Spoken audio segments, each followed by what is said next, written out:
ملکوں میں چونکہ اب یہ چیزیں بہت عام ہونے لگی ہیں، تو اب یہ دلیل وجدنا آباءنا كذلك يفعلون الا قال انا وجدنا آباءنا على امة وانا على آثارهم مهتدون، پہلی امتوں نے اسی طرح جواب دیا تھا، ہم نے ہمارے بڑوں کو ایسے ہی کرتے ہوئے دیکھا، ہم بھی وہی کریں گے اور اسی میں ہمیں ہدایت ملے گی۔ اب اس کے نتیجے میں لوگ اس کو غلط سمجھتے ہیں۔ اس کا مطلب کیا ہوا؟ جیسے میں نے بتایا کہ دو قسم کے بڑے ہیں، ایک وہ ہے جو صرف خاندانی بڑے ہیں، ایک وہ ہیں جو دینی اعتبار سے بڑے ہیں۔ یہاں دونوں فرق آ جاتا ہے، اور ہم ایک کی آیت کو دوسرے پر بٹھا دیتے ہیں، وہاں سے ہماری غلطی ہو جاتی ہے۔ وہ لوگ جو دینی اعتبار سے بڑے ہیں، السلف الصالحین، صحابہ کرام رضی اللہ عنہم، تابعین، فقہاء، محدثین، یہ وہ حضرات ہیں جو ہم یہ نہیں کہ ہمارے خاندان کے لوگ ہیں لیکن دینی اعتبار سے مقتدی اور بڑے سمجھے جاتے ہیں، تو ایسے مقتدی اور بڑے لوگوں کا تو اتباع کرنے اور ان کے طریقے پر چلنے کا ہمیں حکم دیا گیا ہے۔ تو بسا اوقات یہ نہ سمجھنے کی وجہ سے انسان غلطی کرتا ہے۔ سورہ فاتحہ ہم اسی میں دیکھ لیں تو سورہ فاتحہ میں اللہ تعالیٰ نے جہاں ہدایت ہمیں بتایا کہ سب سے اہم چیز اور ضروری چیز انسانوں کے لیے کیا ہے، اہدنا الصراط المستقیم، وہ مانگ لو۔ اور اہدنا الصراط المستقیم انسان نہیں سمجھ سکے گا کہ صراط مستقیم کیا ہے، اہدنا الصراط المستقیم کیا ہے، تو آگے فرما دیا کہ دیکھو صراط مستقیم کو تم کیا سمجھ رہے ہو، اپنے آبا و اجداد کا طریقہ؟ نہیں، قرآن و حدیث سے ہر ایک کو لینا ہوگا براہ راست، ہاں ظاہر ہے وہ ہدایت ہے، اس میں کوئی شک کی بات نہیں ہے، تو حدیث میں آپ صلی اللہ علیہ وسلم نے فرما دیا۔ لیکن ایک بچہ ہے جو سیکھنا شروع کرتا ہے، کیا اس کو ہم کہیں گے قرآن و حدیث سے خود دیکھ کر سیکھو؟ نہیں، ظاہر ہے وہ بیچارہ کہاں سے سیکھے گا۔ ایک شخص نیا مسلمان ہوا ہے، اس کو عربی نہیں آتی، وہ جانتا نہیں، ابھی اس کے پاس قرآن و حدیث کے علوم نہیں ہیں، تو کیا وہ اس کو ہم کہیں گے قرآن و حدیث سے خود دیکھو؟ نہیں۔ تو سب سے پہلی چیز انسان جو سیکھتا ہے اس کو قرآن نے کہا صراط الذین انعمت علیہم، صراط القرآن نہیں فرمایا، صراط الحدیث نہیں فرمایا، صراط الذین انعمت علیہم۔ یہ ایسی چیز ہے کہ یہ ابتدائی درجے میں بھی انسان کو اس کی ضرورت ہے کہ انعمت علیہم، اللہ نے جن پر انعام کیا، جو دین پر عمل کرنے والے لوگ ہیں، فقہا ہیں، محدثین ہیں، علماء ہیں، صلحاء ہیں، جن پر امت نے اعتماد کیا، ان کے طریقوں پر انسان عمل کرے، یہ ہدایت ہے۔ اب ہم ان طریقوں کو دیکھیں گے، پھر اس کو دیکھیں گے کس دلیل کی بنیاد پر انہوں نے کیا ہے، تو قرآن و حدیث سے اس کے دلائل بھی ہم دیکھ لیتے ہیں۔ بہرحال ہمارے بڑے دو طرح کے ہوتے ہیں، ایک وہ بڑے ہیں جو خاندانی بڑے ہیں، دین میں عمل کرنے کے لحاظ سے ان کے عمل ہمارے لیے حجت نہیں ہوگا۔ دوسرے وہ ہیں جو دینی اعتبار سے بڑے ہیں، دین پر عمل کرنے کے لحاظ سے قرآن سے حدیث سے ثابت ہے کہ ہمیں ان کے طریقوں پر عمل کرنا چاہیے۔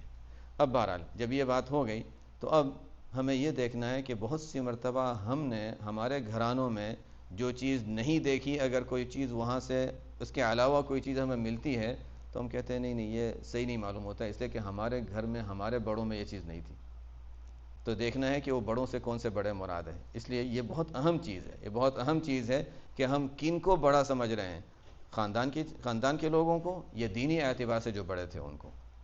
تو بہرحال اب ہم ذرا پیچھے جاتے ہیں کہ حضور اقدس صلی اللہ علیہ وسلم کو جو بھیجا گیا تھا، اور قرآن کریم میں آپ صلی اللہ علیہ وسلم کو مبعوث فرمانے کی، ویسے دیکھا جائے تو قرآن کریم میں دو بڑے بڑے انعامات تو اللہ تعالیٰ کے بہت ہیں، لیکن دو ایسے انعامات قرآن کریم میں بیان کیے گئے ہیں جن کے بارے میں اللہ تعالیٰ نے خود لفظ احسان، من کا لفظ استعمال فرمایا کہ میں نے احسان کیا ہے امت پر، لوگوں پر، انسانوں پر۔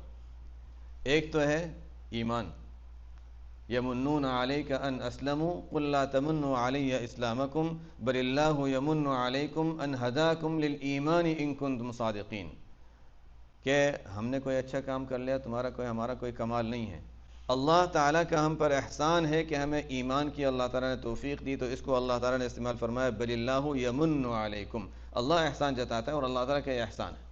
ایک احسان یہ ہوا، اور دوسرا بڑا احسان جو اللہ تعالیٰ نے ہم پر فرمایا وہ نبی کریم صلی اللہ علیہ وسلم کے امتی بنایا، کہ لقد من اللہ علی المؤمنین اذ بعث فیہم رسولا من انفسہم۔ تو یہ ہم اگر دیکھیں تو بڑے بڑے احسانات میں سے اللہ تعالیٰ نے جن کو شمار کیا ہے وہ یہ دو ہیں، ایمان اور نبی کریم صلی اللہ علیہ وسلم۔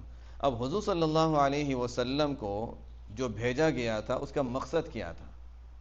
چار مقاصد قرآن میں بیان کیے گئے ہیں، چار مقاصد۔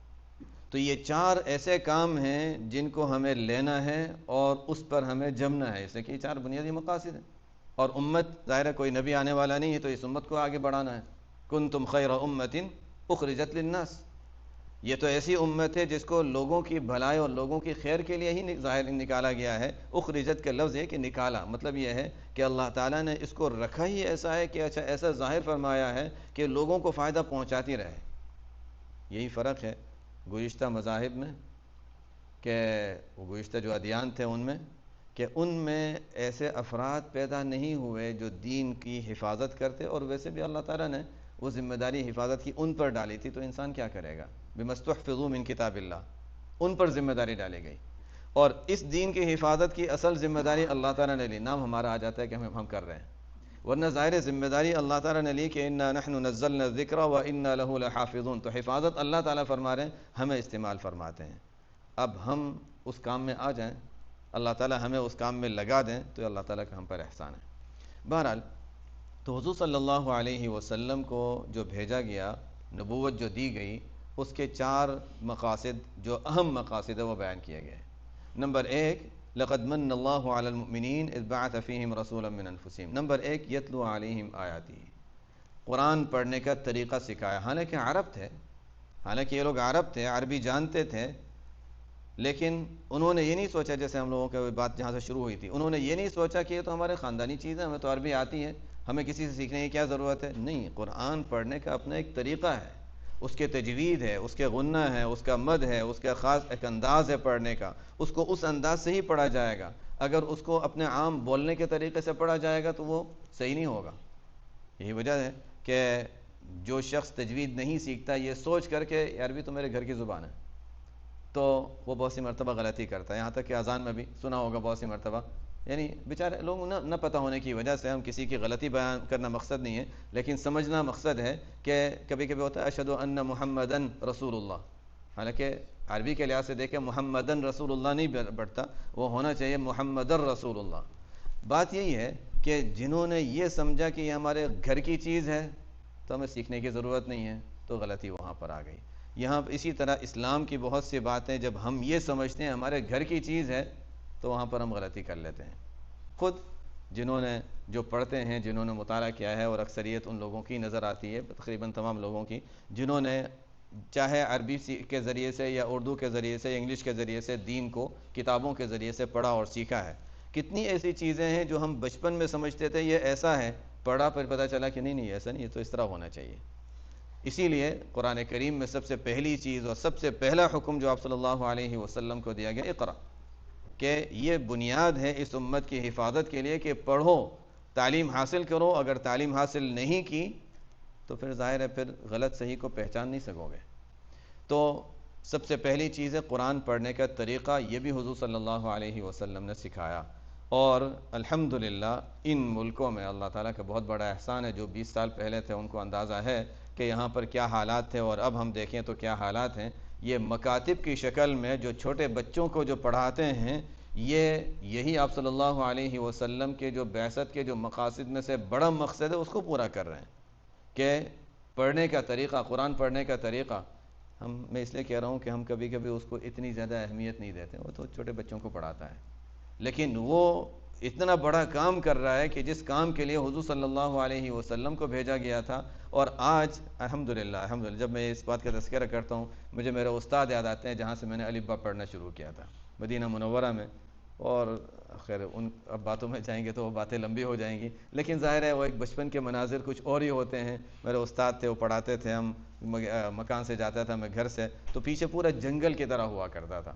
کبھی کبھی وہاں ہوائیں چلتی تھی تو ایسی ہوائیں، وہاں کی ہوائیں لوگوں نے دیکھی ہوں گی ہندوستان پاکستان وغیرہ میں بھی، کہ جب ہوا چلتی ہے تو کچھ نظر نہیں آتا، جیسے کہ پوری مٹی اڑ رہی ہے.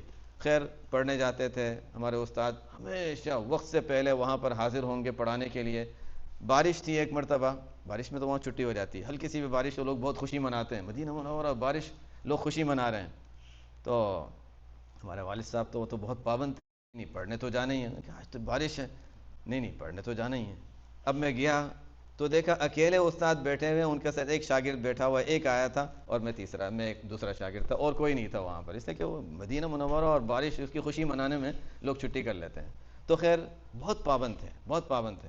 تو ظاہر ہے انہی کی وہ خدمات ہیں اور انہی کی وہ قربانیاں ہیں جو پابندی سے وہ پڑھاتے رہے، ہمیں شفقت بھی، سختی بھی، سب کچھ کرنے کے ساتھ الف با سے پڑھنا شروع کرایا، اور حفظ کا ایک کافی حصہ ان کے پاس کیا، پھر ہمارا وہاں سے مدینہ منورہ سے پھر مکہ مکرمہ اور اسفار وغیرہ کا سلسلہ ہوا، تو ان کے پاس میں نے مکمل تو نہیں کیا، لیکن بنیاد ڈالنے والے وہ ہیں، ان کو میں کبھی نہیں بھول سکتا، الحمدللہ ان کے بہت بڑے احسانات ہیں۔ تو یہ جو مکاتب پڑھاتے ہیں، جو مکتب پڑھاتے ہیں، یہ بہت بڑا ایک کام ہے جو اللہ تعالیٰ ان سے لے رہے ہیں، اور آگے جا کر کوئی چاہے جتنا بھی اونچا بن جائے، بنیاد اس کی وہیں سے آتی ہے جو مکتب نے، جو استاد نے پڑھایا اور جہاں پر بچوں نے پڑھا ہے۔ تو یہ مکاتب جو ہیں اس سلسلے کو مختلف مساجد وغیرہ میں اس کو اہمیت دینے کی بھی ضرورت ہے، جہاں حضرات جہاں پر بھی ہیں، یہاں پر بھی انشاءاللہ ہوگا مکتب کا سلسلہ، تو ہوتا ہوگا انشاءاللہ، ہے نا؟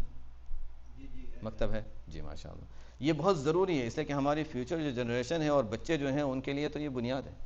دوسرا کام جو آپ صلی اللہ علیہ وسلم کے بعثت کے مقاصد میں دوسرا مقصد یتلو علیہم آیاتہ ہی، اور اس کو ترتیب مختلف بیان کی گئی قرآن میں مختلف حکمتوں کی وجہ سے، اور اس میں ایک اور چیز ہے وَيُزَكِّيهِمْ، ایک چیز ہے، تیسری چیز ہے یعلم، یہ بھی ہم سمجھتے ہیں مزید حدیث کی باتیں اور آداب اور سنن وغیرہ یہ سکھانا، لیکن یہ یزکیہم کیا چیز ہے؟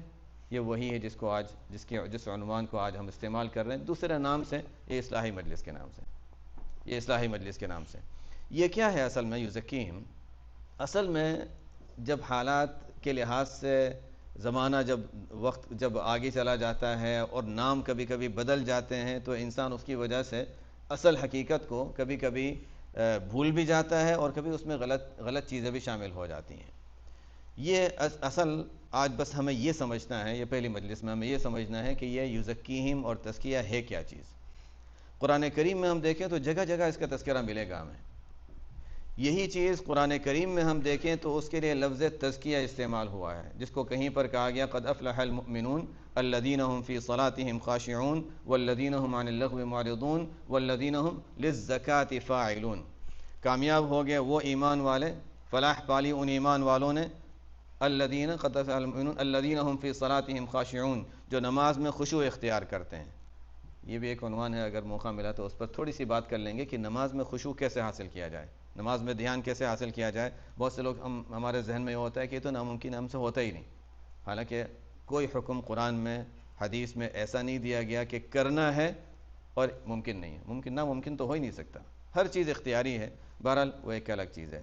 الذین هم فی صلاتهم خاشعون، جو نماز میں خشوع اختیار کرتے ہیں، تو ظاہر ہے جب اللہ تعالیٰ ایک عمل کی تعریف فرما رہے ہیں کہ یہ کرتے ہیں، اور ہمارے لیے ہم کہیں ممکن نہیں ہے، یہ نہیں ہو سکتا، ممکن تو ہے، شاید ہم اس کو سمجھے نہیں ہوں گے کہ کس طرح کرنا ہے اور کیا کرنا ہے۔ الذین هم فی صلاتهم خاشعون والذین هم عن اللغو معرضون، لغو کیا ہے یہ بھی ایک عنوان ہے، اور کہ اس سے بچنا۔ والذین هم للزکاة فاعلون، للزکاة فاعلون قرآن میں بڑی جامعیت ہے کہ وہ جو پاکیزگی والا عمل کرتے ہیں، عجیب انداز سے قرآن نے بیان کیا، پاکیزگی والا عمل کرتے ہیں۔ یہ کیا ہے پاکیزگی والا عمل؟ ہم جب مال میں سے زکوٰۃ ادا کرتے ہیں وہ مال کو پاک کر دیتے ہیں، یہ تو حدیث سے ثابت ہے کہ انسان جب زکوٰۃ دیتا ہے تو زکوٰۃ میں جو گند ہے وہ نکال دیا اور باقی مال صاف ستھرا اس کے پاس رہ گیا۔ اسی وجہ سے آپ صلی اللہ علیہ وسلم نے فرمایا کہ نہیں میرے خاندان کے لوگ زکوٰۃ وصول نہ کریں۔ اس کی اور بہت سی حکمتیں تھیں، ان میں سے ایک حکمت یہ بھی ہے کہ انما ہی اوساخ الناس، جو حدیث میں آتا ہے، یہ لوگوں کا میل ہے، یہ ہم نہیں لیتے اس کو، یہ لوگوں کا میل ہے۔ تو انسان جب زکوٰۃ دیتا ہے، ایک حدیث میں صحابہ نے وہ جب یہ آیت نازل ہوئی تھی والذین یکنزون الذهب والفضہ، وہ لوگ جو سونا چاندی یکنزون کنز جمع کر کے رکھتے ہیں، ولا ينفقونها فی سبیل اللہ، اللہ کے راستے میں خرچ نہیں کرتے، فبشرهم بعذاب علیم، ان کو سخت عذاب ہے، اس کی بشارت ان کو خبر دے دیجیے۔ صحابہ پریشان ہو گئے، اس کا مطلب ہے کہ سونا چاندی ظاہر ہے اس زمانے میں یہی کرنسی تھی، تو کرنسی انسان جیسے ہم لوگوں کو کہا جائے ڈالر جو اپنے پاس رکھتا ہے تو اس کے لیے سخت عذاب ہے، ظاہر انسان گھبرا جائے گا کہ یہ کیسی بات ہے۔ تو یکنزون الذهب والفضہ ولا ينفقونها فی سبیل اللہ فبشرهم بعذاب علیم، تو عذاب علیم ہے ان لوگوں کے لیے جو سونا چاندی اپنے پاس رکھتے ہیں، یعنی اس زمانے میں درہم دینار وغیرہ یہی کرنسی ہوتی تھی۔ تو صحابہ پریشان ہو گئے کہ یہ تو بہت، حالانکہ صحابہ کا یہ حال تھا کہ جو حکم آئے بس مان لو، لیکن یہ حکم ایسا تھا کہ صحابہ بھی پریشان ہو گئے کہ یہ کیسے ہو سکتا ہے، کہ بالکل ہم سونا چاندی، ٹھیک ہے ان کے لیے پھر بھی ممکن تھا اور کر سکتے تھے. یہ اللہ تعالیٰ کا نظام ہوتا ہے کہ ان کے ذہن میں ایک پریشانی ڈالی تاکہ پھر حل بھی نکل آئے. یہ بھی بہت سی مرتبہ اسی لیے اللہ تعالیٰ کی طرف سے یہ ہوتا تھا، ورنہ ان کے لیے مشکل نہیں تھا. اس سے کیا ہے وہ کر لیتے، وہ تو بڑی قربانیاں دینے والے لوگ تھے. اور اس زمانے میں زمین کی شکل میں اور پیداوار کی شکل میں، جانوروں کی شکل میں بھی لوگ اپنی مال وغیرہ ویلیوز وغیرہ رکھا کرتے تھے، جیسے آج کل بھی ہوتا ہے.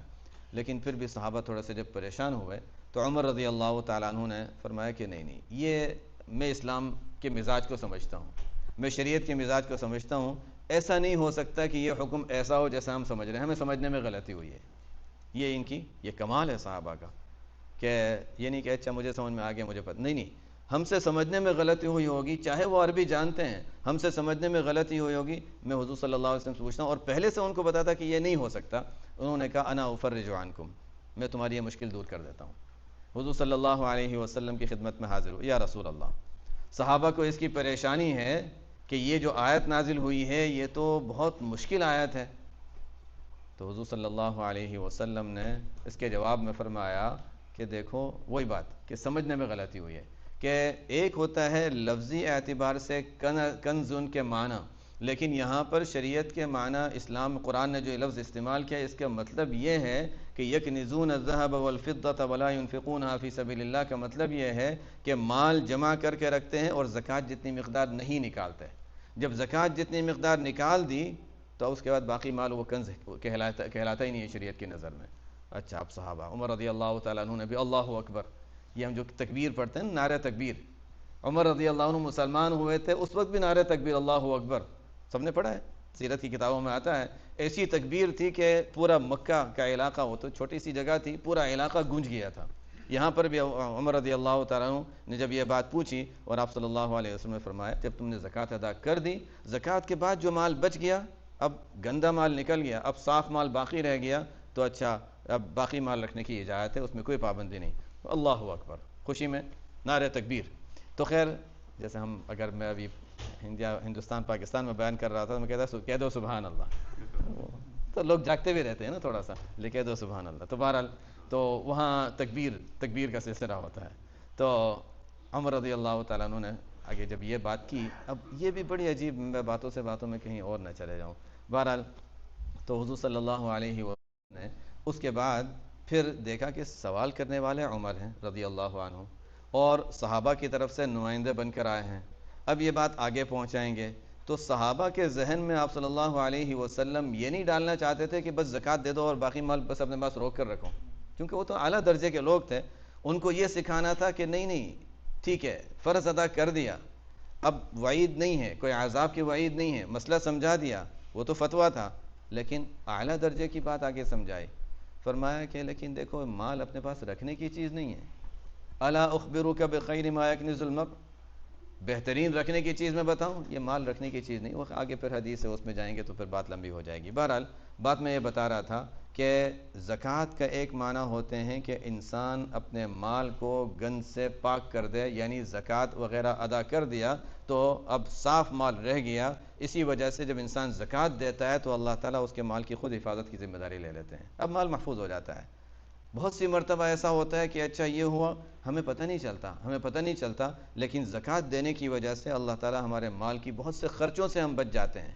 ایکسٹرا آنے والے خرچے کبھی ہوتے ہیں، وہ ٹکٹ ملنے والی تھی نہیں ملی، اسپیڈنگ کر رہے تھے لیکن پولیس نے دیکھا اور وہ کیا تھا ہم نے زکوٰۃ دی تھی الحمدللہ. اس کا مطلب یہ نہیں کہ اگر ٹکٹ مل گئی تو زکوٰۃ نہیں دی تھی، یہ بھی مطلب نہیں ہے. لیکن بہرحال یعنی ہمیں کبھی کبھی نظر آ جاتا ہے کہ اچھا یہ خرچہ آنے والا تھا اور اللہ تعالیٰ نے اس خرچے سے بچا لیا. اور ویسے اللہ تعالیٰ کا نظام ہے، کبھی یعنی ہم بہت سی چیزوں کو نہیں سمجھ سکتے. حدیث میں آتا ہے ہمارے ایمان کا امتحان. آپ صلی اللہ علیہ وسلم نے ایک حدیث میں 3 باتیں فرمائی، تینوں ہمارے ایمان کا امتحان ہے. کیا فرمایا؟ ما نقصت صدقۃ من مال، کوئی صدقہ، بہت تاکید، کوئی صدقہ کسی مال میں کمی نہیں کرتا. ہمارا تھوڑا سا ظاہر ہے تھوڑا سا تردد ہوتا ہے کہ جب ہم $1000 میں سے $100 دے رہے ہیں تو اب تو 900 بچ گئے، اور آپ صلی اللہ علیہ وسلم فرما رہے ہیں کہ کمی نہیں ہے. اس لیے کہ وہی انسان جب تجربہ کرتا ہے تو پھر انسان سیکھ بھی لیتا ہے کہ واقعی ایسا ہوتا ہے، واقعتاً ایسا ہوتا ہے۔ جب انسان دیتا ہے تو اللہ تعالیٰ کبھی کبھی ہمیں دکھا دیتے ہیں کہ یہ جو تم نے دیا تھا اس کے بعد دیکھو کتنا ملا تمہیں، حالانکہ امید نہیں تھی کہ وہاں سے ملنے والا مل گیا۔ کبھی کبھی ہمیں نظر بھی نہیں آتا کہ بڑا خرچہ آنے والا تھا اور بچ گیا، اور کبھی نظر آ جاتا ہے۔ تو بہرحال یہ بھی ہمارے ایمان کا امتحان ہے۔ آپ صلی اللہ علیہ وسلم نے فرما دیا اس کے بعد ہم مان لیں، یہ کبھی کبھی انسان تجربے کے بعد مان لیتا ہے، لیکن بہرحال مان تو لیتا ہے الحمدللہ۔ ما نقصت صدقۃ من مال۔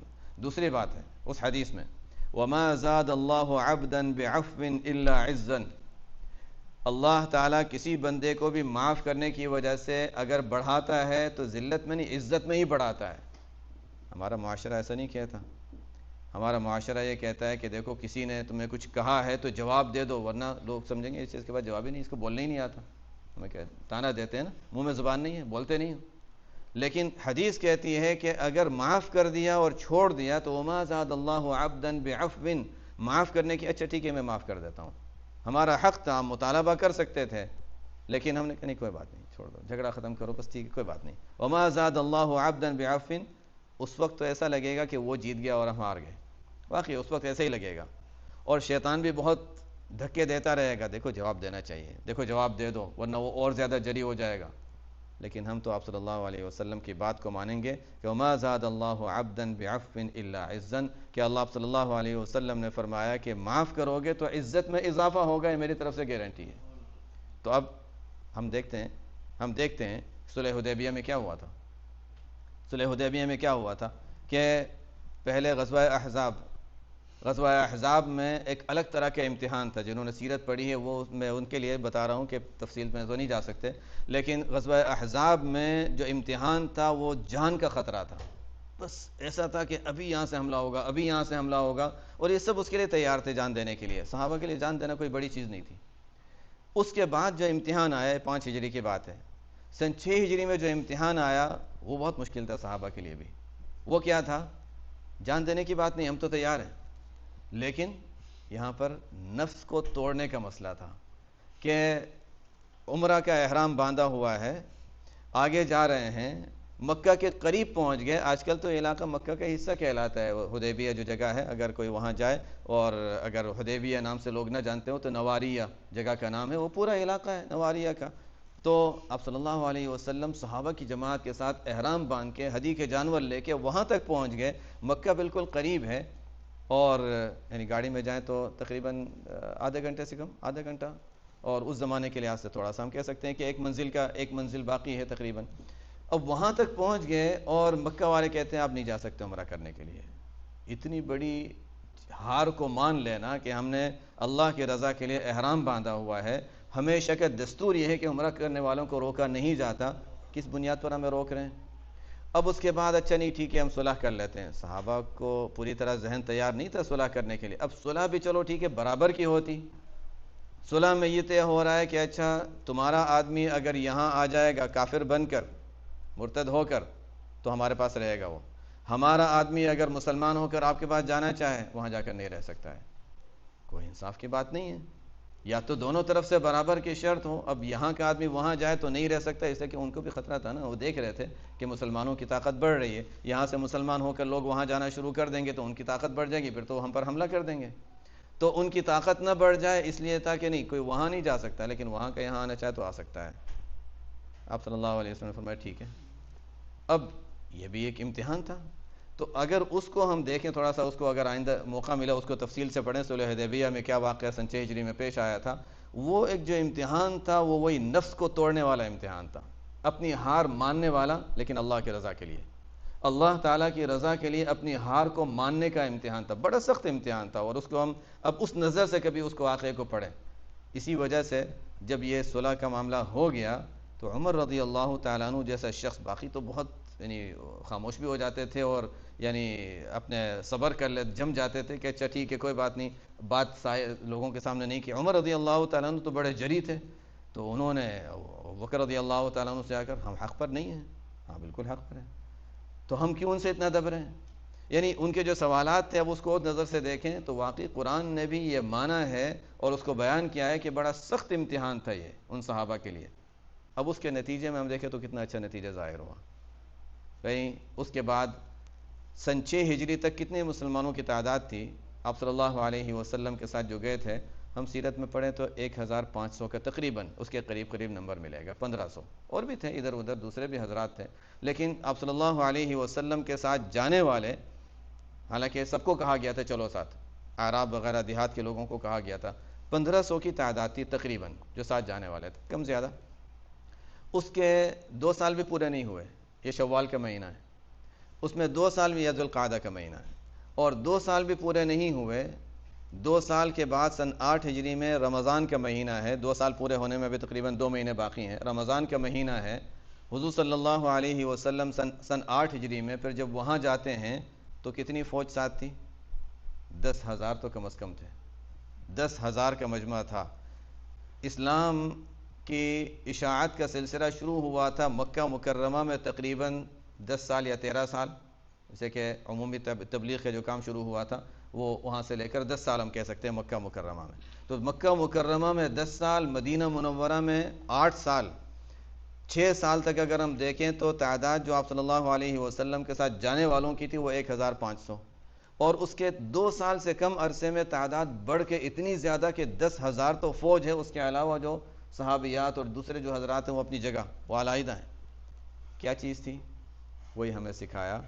ایک تو یہ سکھایا کہ دیکھو امن کے ذریعے سے جو بات لوگوں تک پہنچ سکتی ہے وہ اس کا اثر کچھ زیادہ ہوتا ہے اور لوگ اس بات کو زیادہ قبول کرتے ہیں. ایک بات اس لیے کہ اب امن ہو گیا تھا نا، جنگ ہو گئی تھی. اور دوسری بات یہ کہ اللہ کی رضا کی خاطر انسان جب اپنی ہار مان لیتا ہے تو آخر اللہ تعالیٰ آگے بہت فتوحات کے دروازے کھولتے ہیں. ایک بڑی چیز ہے. جنہوں نے اپنے خاندانوں میں اس کا تجربہ کیا ہے وہ بھی اس کو دیکھ سکتے ہیں کہ اچھا ہم نے ایک چند سال پہلے یہ تھا کہ ہم نے وہاں ہار مان لی تھی، آج اللہ تعالیٰ نے ہمیں ایک اس کے بدلے میں کیا انعام دیا ہے. تو یہ ہوتا ہے کہ اللہ کی رضا کی خاطر انسان اپنی ہار مان لے تو اخیر میں وعدہ ہے آپ صلی اللہ علیہ وسلم کی طرف سے کہ جیت تمہاری ہے. یہاں تک کہ ایک حدیث میں تو آپ صلی اللہ علیہ وسلم، یہ تو دنیا کی جیت کی بات کر رہا ہوں میں، ورنہ حدیث میں آپ صلی اللہ علیہ وسلم فرماتے ہیں میں جنت میں جگہ دلانے کی ذمہ داری دیتا ہوں. اس سے زیادہ ہمیں اور کیا چاہیے؟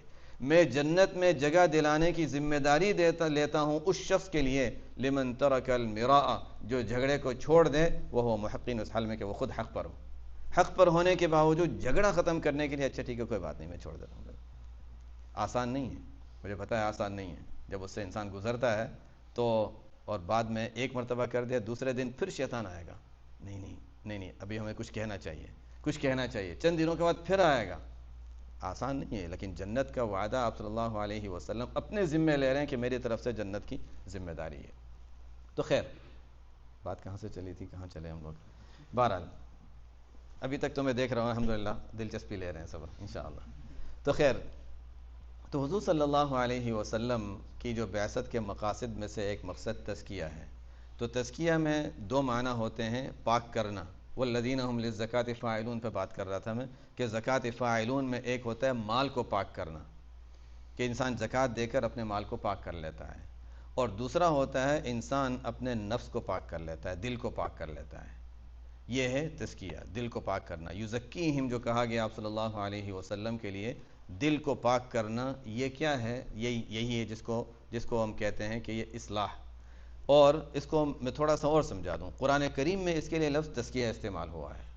احادیث مبارکہ میں اس کے لیے لفظ احسان استعمال ہوا ہے. قرآن میں بھی لفظ احسان آتا ہے اور احادیث مبارکہ میں اس کے لیے لفظ احسان استعمال ہوا ہے. ایک مشہور حدیث ہے، صحیح حدیث ہے، بعضوں نے اس کو متواتر بھی فرمایا، معنی کے لحاظ سے متواتر بھی ہے لیکن انتہائی صحیح روایت ہے، جس میں جو حدیث جبرائیل کہلاتی ہے. بہت سے لوگوں کے علم میں ہوگی وہ روایت. آپ صلی اللہ علیہ وسلم امت تک دین پہنچا چکے تھے پورا، یعنی آپ کے 23 سالہ دور تقریباً گزر چکا ہے. حجۃ الوداع بھی ہو چکا ہے. حجۃ الوداع میں تو آیت نازل ہو گئی الیوم اکملت لکم دینکم، دین مکمل ہو گیا. تو پورا دین مکمل ہو گیا، لوگوں تک پہنچ گیا، اس کی وضاحت لوگوں کے سامنے آ گئی، سب کچھ ہو گیا. اب اس کے بعد آپ صلی اللہ علیہ وسلم صحابہ کے مجمع کے ساتھ تشریف فرمائیں. اب وہ واقعہ پیش آتا ہے حدیث جبرائیل کا، اور وہ واقعہ اس کو ہم حدیث میں جب پڑھیں گے تو وہ ایک عجیب انداز سے پیش کیا ہے. وہ اس طرح پیش کیا ہے کہ دیکھو ہم صحابہ کی جماعت، عمر رضی اللہ عنہ فرماتے ہیں کہ ہم صحابہ بیٹھے ہوئے تھے، اطلع علینا رجل، اچانک، طلع کا لفظ عربی میں جو آتا ہے نا اچانک آ گیا. ایک تو ہوتا ہے کہ اچھا کوئی دور سے آ رہا ہے، جنگلوں میں آتا ہے وہ تو انسان نظر آتا ہے، گرد و غبار اڑ رہا ہے، کوئی آ رہا ہے کوئی آ رہا ہے. اچانک سے دیکھو، جیسے ابھی یہاں کوئی اچانک بیٹھا ہو تو ہم کہیں گے اچھا کوئی جن ہے، تو لوگ ڈر بھی جاتے ہیں. حالانکہ ہوں گے، ظاہر ہے بیٹھے بیچارے وہ بھی سنتے ہیں، اس لیے کہ ان کا بھی تو حق ہے نا، دین کی باتیں وہ کہاں سے سنیں گے. تو میں عام طور سے کلاس میں طلباء سے کہا کرتا ہوں کہ دیکھو ڈرنے کی بات نہیں ہے، اس لیے کہ ان ملکوں میں بیچارے وہ لوگ سیکھنے کے لیے کہاں جائیں گے. اب وہ روزانہ ہندوستان پاکستان سیکھنے تو پڑھنے تو نہیں جائیں گے، یہاں آ کر بیٹھ جاتے ہو تو بیٹھنے تو ان کو، پڑھنے تو اس میں کیا ہو گیا. ایک مرتبہ مسجد میں کہیں پروگرام ہو رہا تھا، کوئی بیان ہو رہا تھا، تو ہوا چلی، اس کی وجہ سے دروازہ کھل گیا. اب سستی ہو رہی، کون جا کے دروازہ بند کرے، تو ایک شخص نے ایسے لمبا ہاتھ کیا اور دروازہ بند کر دیا. آہستہ آہستہ مجمع خالی ہو گیا. تو ایسے لوگ بیٹھے ہوتے ہیں، ہم تو ایک دوسرے کو انشاءاللہ جانتے ہی ہوں گے، لیکن ایسے لوگ کبھی بیٹھے ہوتے ہیں جو ہمیں نہیں پتہ کہ وہ کون بیٹھا ہوا ہے. لیکن ڈرنے کی کیا بات ہے. ہم لوگ عام طور سے ہماری سوچ ہے کہ جس کو جو ہم نظر نہیں آتا اس سے ہم ڈرتے ہیں. ایک زمانہ تھا کہ جنات ہم سے ڈرتے تھے، پھر انہوں نے جب دیکھا کہ انسان ڈرتے ہیں تو انہوں نے ڈرانا شروع کر دیا، تو ان کے بڑا زور تھا. اب بات موضوع بدل جائے گا، اس کو میں چھوڑ دیتا ہوں. جنات والا موضوع ایسا ہے کہ اس پہ جب چلتے ہیں تو پھر وہ لمبی بات چلتی ہے. تو خیر، اب تزکیہ کی بات ہو رہی تھی، تو قرآن، آپ صلی اللہ علیہ وسلم تشریف فرما ہے. طلع علینا، اچانک سے ایک شخص ہمارے سامنے ظاہر ہو گیا. ایسا شخص تھا رجل، ایسا کہ مرد، عام مردوں کی شکل، جس کو اس کا مطلب ہے کہ ایک عورت ہو تو چلو مردوں نے دیکھا ہی نہیں، پتہ ہی نہیں کون ہے. مرد ہے تو مردوں میں تو ایک دوسرے کو دیکھا ہوا ہے، اور اس زمانے میں ایسا نہیں تھا کہ دور دور سے لوگ اچانک آ جائیں. تو آئے ہیں، دور سے آئے ہیں تو پتہ چلتا تھا کہ اچھا سفر کر کے آیا ہے، مٹی میں، یعنی کپڑے بھی مٹی والے ہو گئے ہیں، بالوں پہ بھی مٹی، اس لیے کہ ظاہر جنگلوں کا سفر کیسا ہوگا، اور یعنی کچھ آثار سفر کے نظر آتے تھے. رجل شدید بیاض الثیاب، انتہائی سفید کپڑے، صاف ستھرا، جیسے ابھی کپڑے صاف ستھرے ابھی گھر سے پہن کے آیا ہے. عام لوگوں کے بھی کپڑے اتنے صاف ستھرے نہیں ہوتے تھے، اس لیے کہ مٹی میں انسان وہیں بیٹھ رہا ہے تو ایک مرتبہ بیٹھ کے مٹی میں کپڑے گندے ہو جائیں گے. شدید بیاض الثیاب، شدید سواد الشعر، بالکل کالے بال. کالے بال ایک تو ہے کہ جوان بھی تھے، دوسرا ہے کہ ہم اس کو اس حد تک سمجھ سکتے ہیں، یعنی ہم جب حدیث پڑھتے ہیں تو عام طور پہ ذہن میں یہ آتا ہے کہ وہ نوجوان تھے، اس لیے کہا کالے بال. لیکن ہم اگر مٹی کے سفر کو دیکھیں تو ہمارے اگر بال کالے ہیں اور مٹی میں ہم سفر کریں تو دھول کی وجہ سے وہ براؤن براؤن جیسے ہو جاتے ہیں. جنہوں نے تجربہ کیا دیکھا ہے وہ سمجھ سکتے ہیں. تو بالکل کالے بال، اس کا مطلب ہے پورے کوئی مٹی وغیرہ کے آثار تھے ہی نہیں، نوجوان تھے، صاف ستھرے کپڑے تھے. اس کا مطلب کیا ہوا کہ مدینہ میں یہیں سے کوئی آیا ہے، لیکن لا یرا علیہ اثر السفر، سفر کے کوئی آثار بھی نظر نہیں آ رہے. اس کا مطلب یہ کہ یہاں کا ہے. ولا یعرفہ منا احد، ہم میں سے کوئی اس کو جانتا بھی نہیں، اس کا مطلب باہر سے آیا ہے. تو یہ ہے کیا چیز کہ باہر سے آیا ہے یا یہاں سے ہے، اور اتنا صاف ستھرا، یہ تو ہم لوگوں میں کبھی ایسا دیکھا ہی نہیں گیا. تو اللہ تعالیٰ بھی یہ چاہتے تھے کہ اس حالت میں یہ آئے کہ ہر ایک کی پوری توجہ آ جائے کہ کیا ہو رہا ہے. اب اس کے بعد آپ صلی اللہ علیہ وسلم کے بارے میں لوگ آ کر پوچھا کرتے تھے محمد کون ہے صلی اللہ علیہ وسلم، یہ شخص ہے، آپ صلی اللہ علیہ وسلم کو پہچانتے ہیں آگے، اور آپ صلی اللہ علیہ وسلم کے پاس آ کر بیٹھ گئے. ایسا بھی نہیں ہوتا تھا، ذرا فاصلے پر بیٹھ کر لوگ ادب سے سلام کرتے، بس سوال پوچھنا ہے، بات پوچھتے. صحابہ عام طور سے سوالات پوچھا بھی نہیں کرتے تھے. باہر کا آدمی کوئی دیہاتی ہوتا تھا وہ سوالات پوچھتا تھا، قریب کے لوگ عام سوالات نہیں کیا کرتے تھے، بلکہ ان کو عام پابندی بھی تھی کہ بہت زیادہ سوالات نہیں کرنے، جو دیکھتے رہو وہ سیکھتے رہو. یہ ایک الگ عنوان ہے، دیکھتے رہو سیکھتے رہو، ایک الگ عنوان ہے. کل میں نے تھوڑی سی اس پہ بات کی تھی. اس لیے کہ خیر یہ ہمارے اندر ایک کمی ہے، کہ دیکھ کر سیکھنا ہم بھول گئے. بچہ جب چھوٹا ہوتا ہے تو دیکھ کر سیکھتا ہے. یہ دیکھ رہے والدین کو وہ دیکھے گا یہ کر رہے ہیں، اسی وجہ سے تو ہمیں کہا گیا گھر میں بھی نماز پڑھا کرو. اجعلوا فی بیوتکم من صلاتکم، گھروں میں نماز کا کچھ حصہ رکھو. گھروں میں اس کی وجہ سے برکت ہوتی ہے، شیاطین کے اثرات ختم ہوتے ہیں، اور گھر میں ماحول بنتا ہے. بچے دیکھتے ہیں، گھر کے افراد دیکھتے ہیں، دیکھ کر سیکھتے ہیں. تو یہ بچے اللہ نے اس میں صلاحیت رکھی ہے، وہ دیکھے گا اور سیکھے گا، اور یہ صلاحیت بڑے ہونے تک باقی رہنی چاہیے. صحابہ میں یہ صلاحیت اعلیٰ درجے کی تھی، انہوں نے آپ صلی اللہ علیہ وسلم کو دیکھا اور سیکھا. تابعین نے بھی اسی طرح صحابہ کو دیکھا اور سیکھا. بہت زیادہ سوالات نہیں پوچھتے تھے، دیکھتے تھے اور سیکھتے تھے. اور واقعی ہم دیکھیں، میں اپنے طالب علمی کے شروع دور کا اگر میں بات کر رہا ہوں تو اس وقت تک، اور بلکہ آخری دور تک میرا یہ کہہ سکتا ہوں کہ اب طالب علم کا دور تھوڑا پرانا ہو گیا میرا بھی، یعنی جب میں مدرسے میں پڑھا کرتا تھا تو طلباء میں یہ بہت زیادہ جذبہ ہوتا تھا کہ اپنے استادوں کو، بڑوں کو دیکھ کر سیکھیں. لیکن ان ملکوں میں یہ چیز بہت کم نظر آتی ہے الحمدللہ ہے، لیکن یہ چیز کم نظر آتی ہے کہ جتنا کتاب میں پڑھ لیا بس وہی ہے، باقی استاد جو کر رہے ہیں ٹھیک ہے، وہ جو کر رہے ہیں ان کی مرضی، وہ یعنی ان کا اپنا عمل ہے. یہ چیز بہت بڑی کمی ہے، بہت بڑا نقص ہے. بہرحال تو یہ جبرائیل علیہ الصلوۃ والسلام جب آئے اور آ کر یا محمد، آپ صلی اللہ علیہ وسلم کو آ کر انہوں نے یہ فرمایا یا محمد. صحابہ کو یہ بھی عجیب لگا کہ پڑھا لکھا سمجھدار آدمی معلوم نہیں، سمجھدار آدمی معلوم ہوتا ہے یا محمد کہہ رہا ہے، یا رسول اللہ کہنا چاہیے، یا محمد. اخبرنی عن الاسلام. اب یہاں پر وہ آ کر سوالات کر رہے ہیں. ایک سوال تھا اسلام کے بارے میں بتائیے، دوسرا سوال تھا ایمان کے بارے میں بتائیے، تیسرا سوال تھا احسان کے بارے میں بتائیے، اور چوتھا سوال تھا قیامت کے بارے میں بتائیے. حدیث تو لمبی ہو جائے گی، میں تو صرف خلاصہ بتا رہا ہوں. تو اس میں جو تیسرا سوال تھا اخبرنی عن الاحسان، یہ وہی احسان ہے جس کو قرآن کریم میں تزکیہ کہا گیا ہے، یزکیہم. تو جس چیز کو قرآن میں بیان کیا گیا ہے تزکیہ کے لفظ سے، اسی کو حدیث میں بیان کیا گیا ہے احسان کے لفظ سے. اور پھر یہ جب واقعہ پیش آ گیا اس کے بعد عمر رضی اللہ تعالیٰ عنہ فرماتے ہیں مجھے تو پتہ ہی نہیں تھا کہ وہ آدمی ہے کون. تو حضور صلی اللہ علیہ وسلم نے پوچھا اتدری من السائل، جانتے ہو کہ وہ پوچھنے والا کون تھا؟ نہیں یا رسول اللہ مجھے تو معلوم، آپ بتائیے. اللہ و رسولہ اعلم. صحابہ کا ایک ادب یہی تھا، اللہ و رسولہ اعلم. تو حضور صلی اللہ علیہ وسلم نے یہاں جو بات فرمائی وہ جواب بھی بڑا اہم ہے.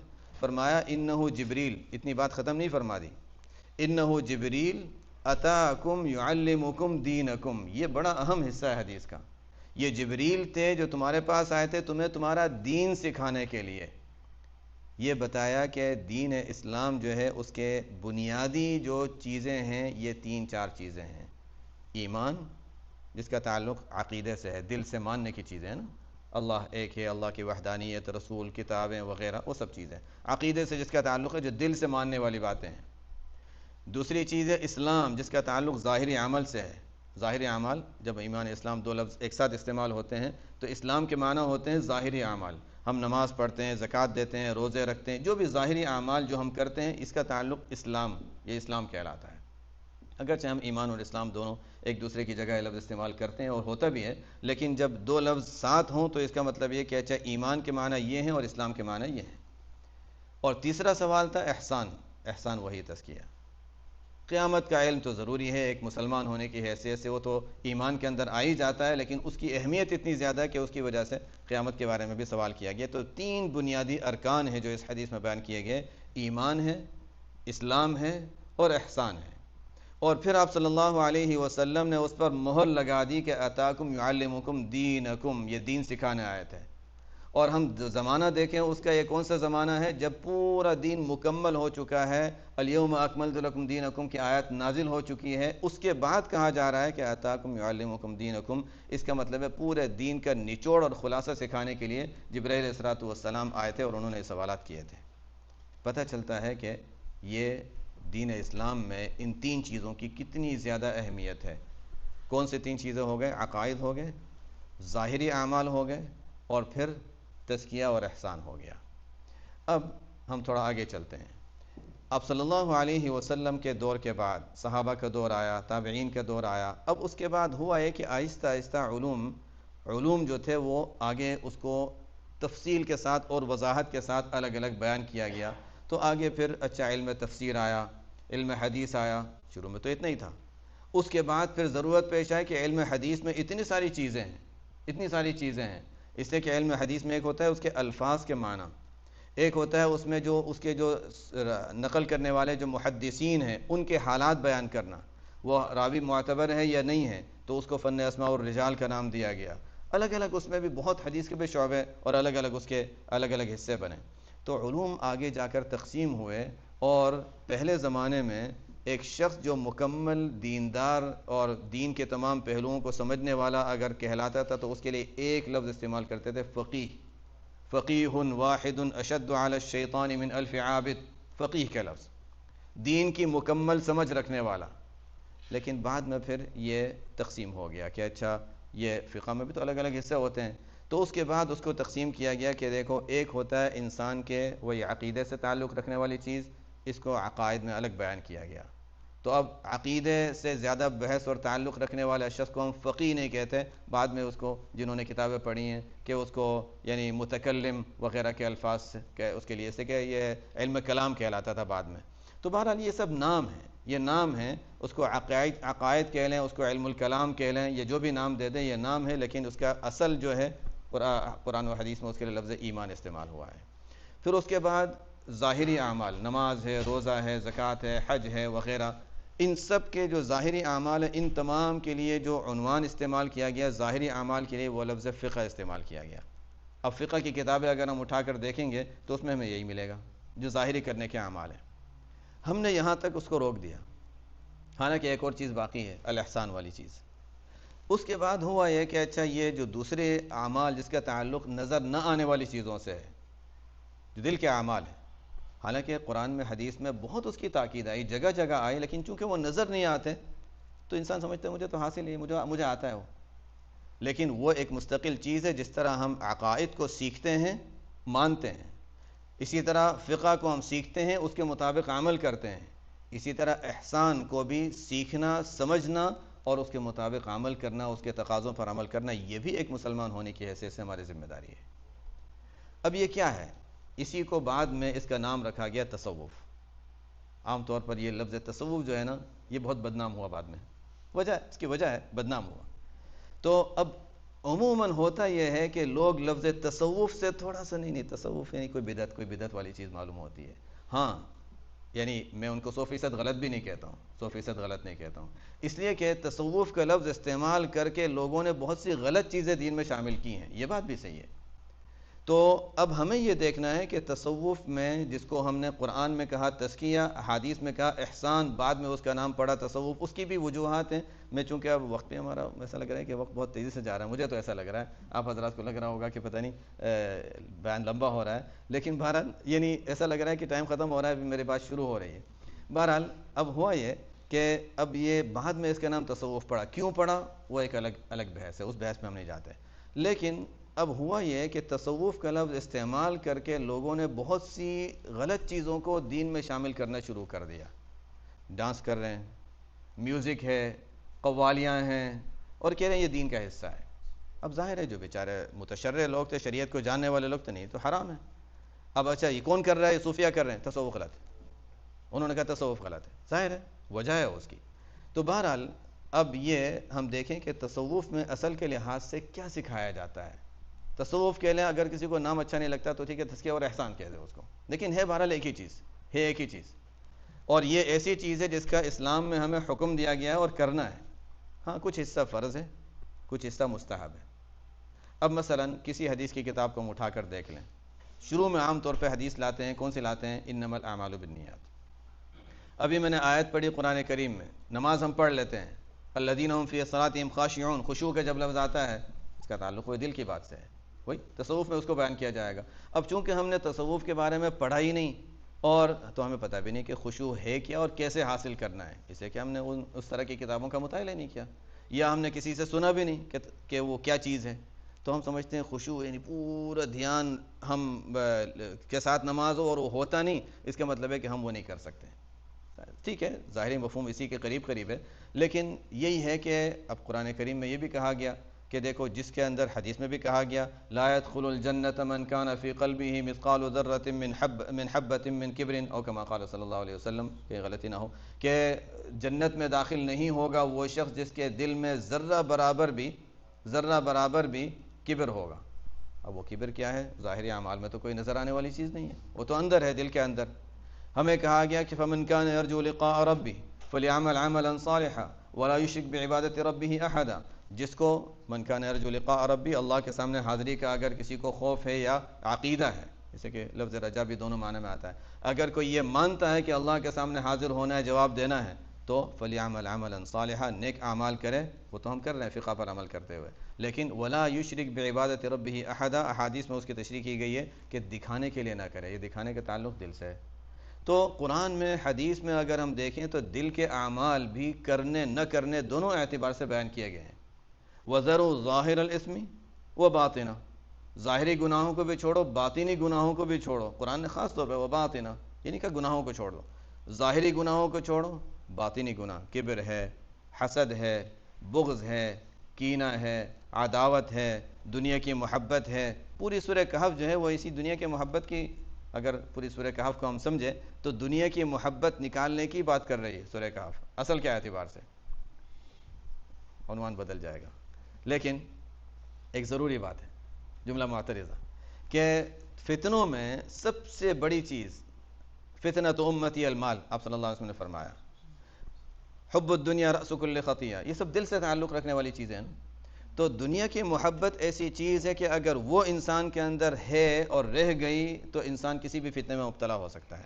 اس سے کہ ظاہر ہے دنیا انسان کو کھینچتی ہے, یہاں شہرت مل رہی ہے, یہاں مال مل رہا ہے, یہاں یہ مل رہا ہے, وہ چیزیں انسان کو کھینچتی ہے. اور ہم سب جانتے ہیں کہ سورہ کہف کے بارے میں احادیث میں بیان کیا گیا ہے کہ جو سورہ کہف کا اہتمام کرتا ہے تو اللہ تعالیٰ اس کو دجال کے فتنے سے محفوظ رکھیں گے, حدیث میں آتا ہے. تو دجال تو سب سے بڑا فتنہ ہے, تو دجال سے پہلے جو چھوٹے چھوٹے فتنے, دوسرے فتنے, ان سے بھی حفاظت کے لیے اللہ تعالیٰ نے سورہ کہف میں ایک تاثیر رکھی ہے. سورہ کہف میں دو چیزیں ہیں, ایک اس کے اندر اللہ تعالیٰ نے ایک اثر رکھا ہے, اس کے الفاظ میں ایک اثر رکھا ہے, جو بغیر سمجھے بھی پڑھ لے گا انشاءاللہ اس کی بھی حفاظت ہوگی, اس لیے کہ حدیث کے الفاظ یہ بتا رہے ہیں. لیکن اگر کوئی شخص سورہ کہف کے معنی کو سمجھے اور اس پر عمل کر لے تو پوری طرح اس کو طاقت حاصل ہوگی فتنوں سے مقابلے کی. اور سورہ کہف کے مضامین کو ہم دیکھیں تو اس میں بنیادی چیز جو ہے وہ دنیا کی محبت سے بچنے کی تعلیم دی گئی ہے, پوری سورہ کہف کو. اب اس نظر سے کبھی جنہوں نے اس نظر سے نہیں سوچا ہے, اس نظر سے کبھی سورہ کہف کو دیکھیں کہ شروع تو کس طرح کیا کہ انا جعلنا ما علی الارض زینۃ لها لنبلوہم ایہم احسن عملا. دنیا کیا ہے؟ زینت ہے, لوگوں کے امتحان کے لیے. اب اصحاب کہف کا واقعہ کیا تھا؟ انہوں نے کیا چیز کو چھوڑا؟ دنیا کی محبت دو چیزوں کا نام ہے, مال اور شہرت اور عزت اور یہ سب آرام اور راحت کی چیزیں. یہ اب انہوں نے یہ دونوں چیز, حالانکہ وہ بڑے خاندان کے لوگ تھے, آرام سے گھروں میں رہتے تھے, بڑے مالدار گھرانے کے لوگ تھے, اب وہ ان سب چیزوں کو اور مال کو اور سب کو چھوڑ کر غار میں چلے گئے. اللہ تعالیٰ نے سکھایا کہ دیکھو مال کی محبت کو, دنیا کی محبت کو نکالو, دین محفوظ ہو جائے گا. اور اللہ تعالیٰ نے ان کو جس طرح ان کی حفاظت کی, اللہ تعالیٰ ہماری بھی حفاظت فرمائے گا. اب اصحاب کہف کا واقعہ ہے, آگے ہم چلتے ہیں تو پھر وَاضْرِبْ لَهُم مَثَلَ الرَّجُلَيْنِ, دو طرح کے لوگوں کے جو واقعہ, وہاں بھی دنیا کی محبت کی بات چل رہی ہے.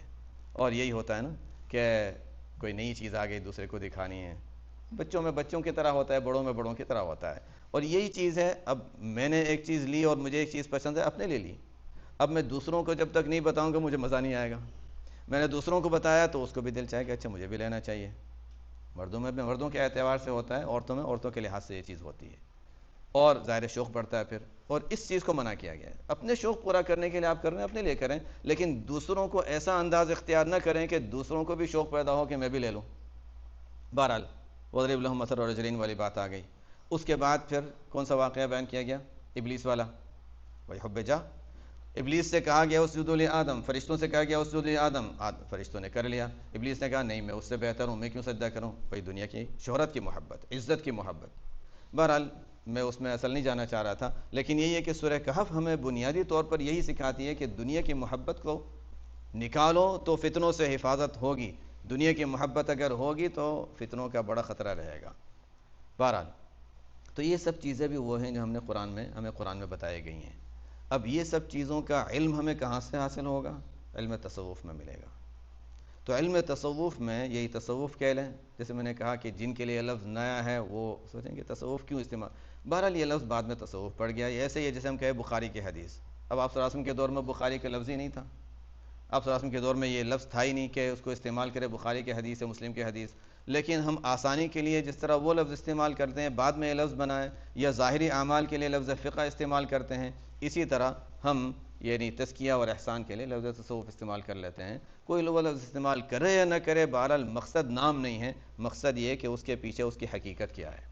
اب اس میں کیا سکھایا جاتا ہے؟ میرے خیال ہے ہم اس کو آگے تھوڑی دیر کے بعد پورا کریں گے ابھی, تاکہ لوگ تھوڑا فریش رہیں, اور آگے والے سیشن میں انشاءاللہ ہم اس پر مزید بات کرتے ہیں کہ اس میں کیا سکھایا جاتا ہے اور اس کی کیوں مخالفت کی جاتی ہے اور ہمیں کیا کرنا چاہیے.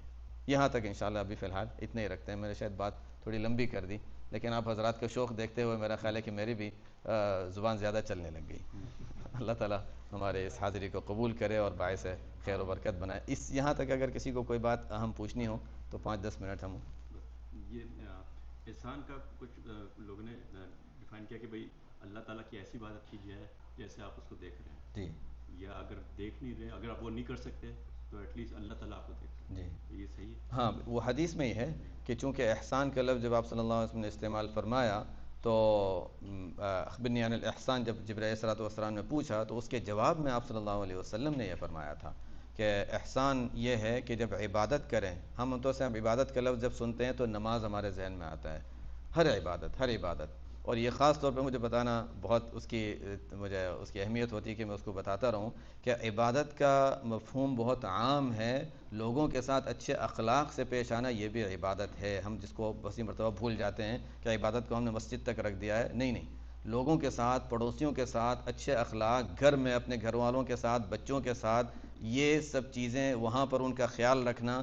یہاں تک کہ حدیث میں آتا ہے کہ انسان جو گروسری جو خریدتا ہے گھر کے افراد کے لیے جو کھانا، وہ بھی صدقے کا ثواب رکھتا ہے. انسان بس نیت اچھی کر لے، وہاں پر ثواب کی نیت کر لے.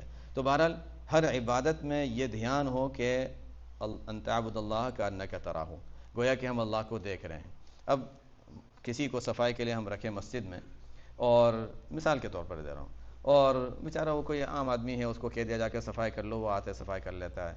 اور جو دوسری صورت یہ ہے کہ جس نے کہا ذمہ داری دی ہے، جو اس کو پیسے دینے والے وہ ساتھ کھڑا ہو کر دیکھ رہا ہے کتنا اچھا کر رہا ہے، تو ظاہر ہے جب اس کے دیکھتے ہوئے کرے گا تو بہت اچھی طرح کرے گا. جب وہ نہیں دیکھ رہا، اچھا جلدی کر لیا کونے کونے میں ادھر ادھر، بچوں کو کبھی صفائی کا کہتے ہیں تو وہ بیڈ کے نیچے سب کچرا ڈال دیتے ہیں اور اس سے گھر کی صفائی ہو گئی. جب والدین دیکھ رہے ہوتے ہیں تو اچھی طرح. بس یہ ہمارے سمجھنے کے لیے ہے کہ ہم اگر یہ تصور کریں جب نماز پڑھ رہے ہیں یا کوئی عبادت کر رہے ہیں تو یہ تصور کریں کہ ہم اللہ کو دیکھ رہے ہیں، اللہ تعالیٰ سامنے ہیں، اور اس حال میں اب میری نظر کہیں ہٹے گی ہی نہیں. میرا تو اتنا خوف ہوگا کہ میں کہیں ادھر ادھر دیکھ ہی نہیں سکتا. گھڑی کیا دیکھوں گا، میں تو بس نیچے ہی دیکھتا رہوں گا. اس لیے کہ اللہ تعالیٰ دیکھ رہے ہیں. ان تعبد اللہ کان، یہ اس میں پختگی آ جائے انسان کو. یہ پختگی کیسے آئے گی؟ اس سے پہلے والے اسٹیپ پر عمل کرنے کی وجہ سے کہ ہر عمل کرنے سے پہلے انسان نیت کو حاضر کر لے اور صرف اللہ کے لیے کرنے کی نیت کر لے. دھیان جس کو کہتے ہیں. تو ہر عمل سے پہلے دھیان پیدا کر لے کہ میں کیوں کر رہا ہوں، اور پھر عبادت کرتے ہوئے یہ ذہن میں رکھے کہ اللہ مجھے دیکھ رہا ہے، میں اللہ کو دیکھ رہا ہوں. بس یہی پورے تصوف کا اگر دیکھیں نچوڑ اور خلاصہ یہ نکلے گا جو آپ صلی اللہ علیہ وسلم نے 2 حدیثوں میں بیان فرما دیا. ابتدا ہے انما الاعمال بالنیات، کہ ہر عمل کی بنیاد نیتوں پر ہے، اخلاص اور احضار نیت کو حاضر کرو اور نیت کو خالص کرو کہ اور کسی کو دکھانے کے لیے نہیں کر رہا ہوں. اور پھر یہ دھیان پیدا کر لو کہ اللہ تعالیٰ مجھے دیکھ رہا ہے، میں اللہ تعالیٰ کو دیکھ رہا ہوں. انشاءاللہ پھر اچھا جی. السلام علیکم. وعلیکم السلام ورحمۃ اللہ. آپ نے احسان کو تصوف سے ملایا. جی ایک بہت عظیم نظریہ آپ دینے لگے ہیں. جی. کیونکہ تصوف کے متعلق جو آج کل خیالات پیدا کیے جا رہے ہیں اس میں بہت زیادہ غلط طریقہ اختیار کر کے اسے بدنام کیا جا رہا ہے. جی. اور اس میں رنگ بھی بہت زیادہ آ گئے. لیکن جب آپ اسے احسان کے ساتھ ملا کے اسے کہیں گے ایک چیز ہے تو وہ اپنے مقصد کی طرف لوٹ آئے گا تصوف اصلی رنگ میں. جی. تو اس کے لیے میں درخواست کروں گا کہ اگلے سیشن میں تصوف پہ زیادہ سے زیادہ روشنی ڈالیں. انشاءاللہ اسی پہ کرنا ہے کہ تصوف میں اب ہمیں اعمال کون سے اختیار کرنے ہیں اور کس سے بچنا ہے، تو وہ انشاءاللہ اگلے سیشن میں اس پر بات کریں گے انشاءاللہ. جزاکم اللہ. ٹھیک ہے، کتنی دیر کا وقفہ لینا ہے؟ ٹھیک ہے، 3:10 تک انشاءاللہ.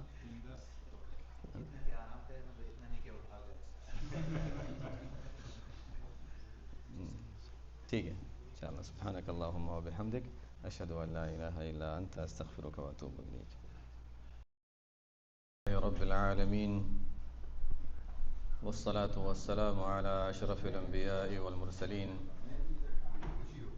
سیدنا و نبینا و مولانا محمد وعلى آلہ وصحبہ اجمعین. اما بعد.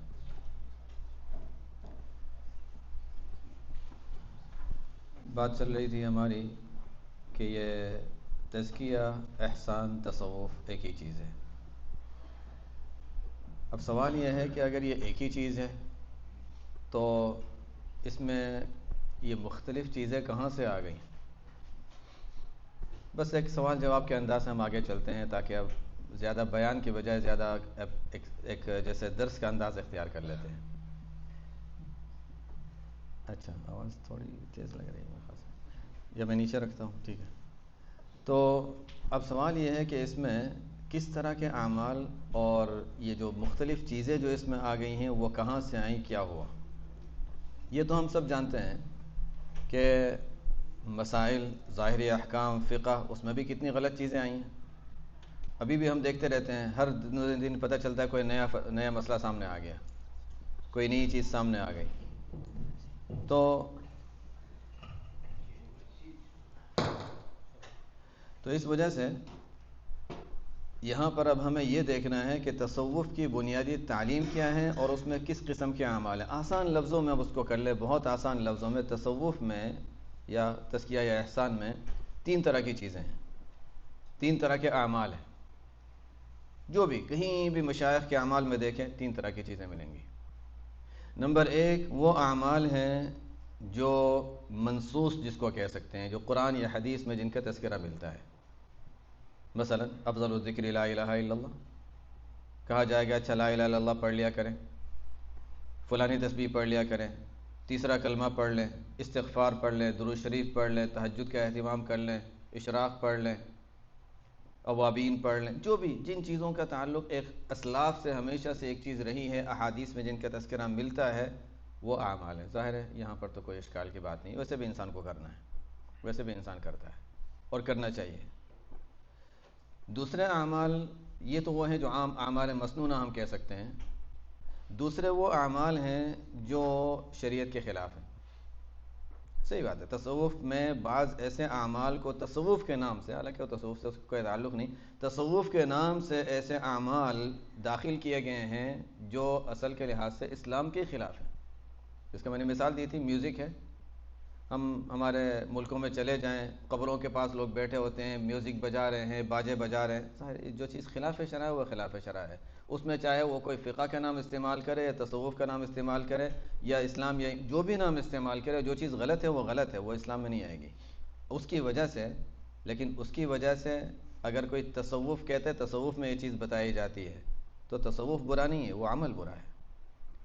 جیسے کوئی فقہ میں کہتا ہے اچھا میرا فتویٰ یہ ہے کہ اچھا ایسا ہونا چاہیے. اب تو نئے فتوے بہت سے ایک زمانے سے لوگوں نے شروع کیا اور اب ماشاءاللہ اس میں اضافہ ہوتا جا رہا ہے. لوگ کہتے ہیں نا کہ پہلے زمانے میں یہ جو نواقض وضو ہیں، وضو جو ٹوٹتا ہے انسان کا، تو وضو ٹوٹتا ہے، یہ کہا گیا اچھا یہ ہو جائے تو وضو کر لیا کرو، یہ ہو جائے تو وضو کر لیا کرو. تو اصل یہ تھا نا کہ اسلام میں صفائی سکھائی گئی ہے. اب صفائی کے لیے چونکہ وہ لوگ کچے راستے ہوتے تھے، وہ جس کا میں نے تذکرہ کیا، مٹی وغیرہ ہوتی تھی، کچے راستے ہوتے تھے، مٹی اڑتی تھی، مسجد میں بھی پتھر ہیں، یہ سب چیزیں ہیں. تو اس وجہ سے یہ کہا کہ دیکھو ریح نکل جائے، تھوڑی سی ہوا نکل جائے تب بھی وضو کر لو، خون نکل جائے تب بھی وضو کر لو، یہ کر لو وہ کر لو. اب تو پکے راستے ہیں، اب تو صاف ستھرے قالین والی مسجد ہیں، اب ہمیں ان چیزوں کی ضرورت نہیں ہے. تو اب وہ احکام، اب ضرورت باقی نہیں رہی کہ ہر چیز میں اس طرح چیزوں میں وضو کیا جائے. یہاں تک بھی لوگ کہنے والے یہ بھی کہتے ہیں. اس کا مطلب یہ نہیں ہے کہ فقہ غلط ہے، اس کا مطلب ہے کہ وہ فقہ میں اس نے داخل کیا، وہ فقہ کے نام سے وہ غلط ہے. ظاہر ہے تمام چیزوں میں ہم یہی کہیں گے، تصوف میں کوئی بات غلط آ گئی، تصوف غلط ہے. یہ ہماری طرف سے ایک واقعی دیکھا جائے امت میں ہماری طرف سے ایک زیادتی یہ ہوئے، اور اس کی وجہ ہے کہ ہم شاید بچپن سے یا پرانے دور سے ایک بات سنتے آ رہے ہیں. وہی خاندانی مسلمان پرانے دور سے ایک بات سنتے آئے ہیں، تو ہمارے ذہنوں میں یہ بات بیٹھی ہے، نہیں تصوف میں یہ ہوتا ہے، یہ ہوتا ہے، یہ ہوتا ہے، یہ سب غلط ہے، تو تصوف غلط ہے. تصوف غلط نہیں ہے، تصوف میں یہ جو باتیں شامل کی گئی ہیں وہ غلط ہے. اصل بات یہ ہے کہ ہم نے اس کو پڑھا نہیں، سیکھا نہیں. تو بعض اعمال وہ ہیں جو مسنون ہیں، منصوص ہیں قرآن و حدیث میں، جس کا تذکرہ آ گیا، ظاہر ہے وہ تو اس میں تو کسی کو کوئی شبہ کی بات نہیں ہے. دوسرے وہ اعمال ہیں جو خلاف شرع ہیں، وہ غلط ہیں. اس میں کوئی اگر کہے گا کہ نہیں یہ کرنے سے یہ فائدہ ہوگا، ہم کہیں گے یہ ہمیں فائدہ نہیں دیکھنا، ہمیں تو دیکھنا شریعت کو، شریعت کے خلاف کوئی چیز نہیں کرنی. وہ نکل گیا.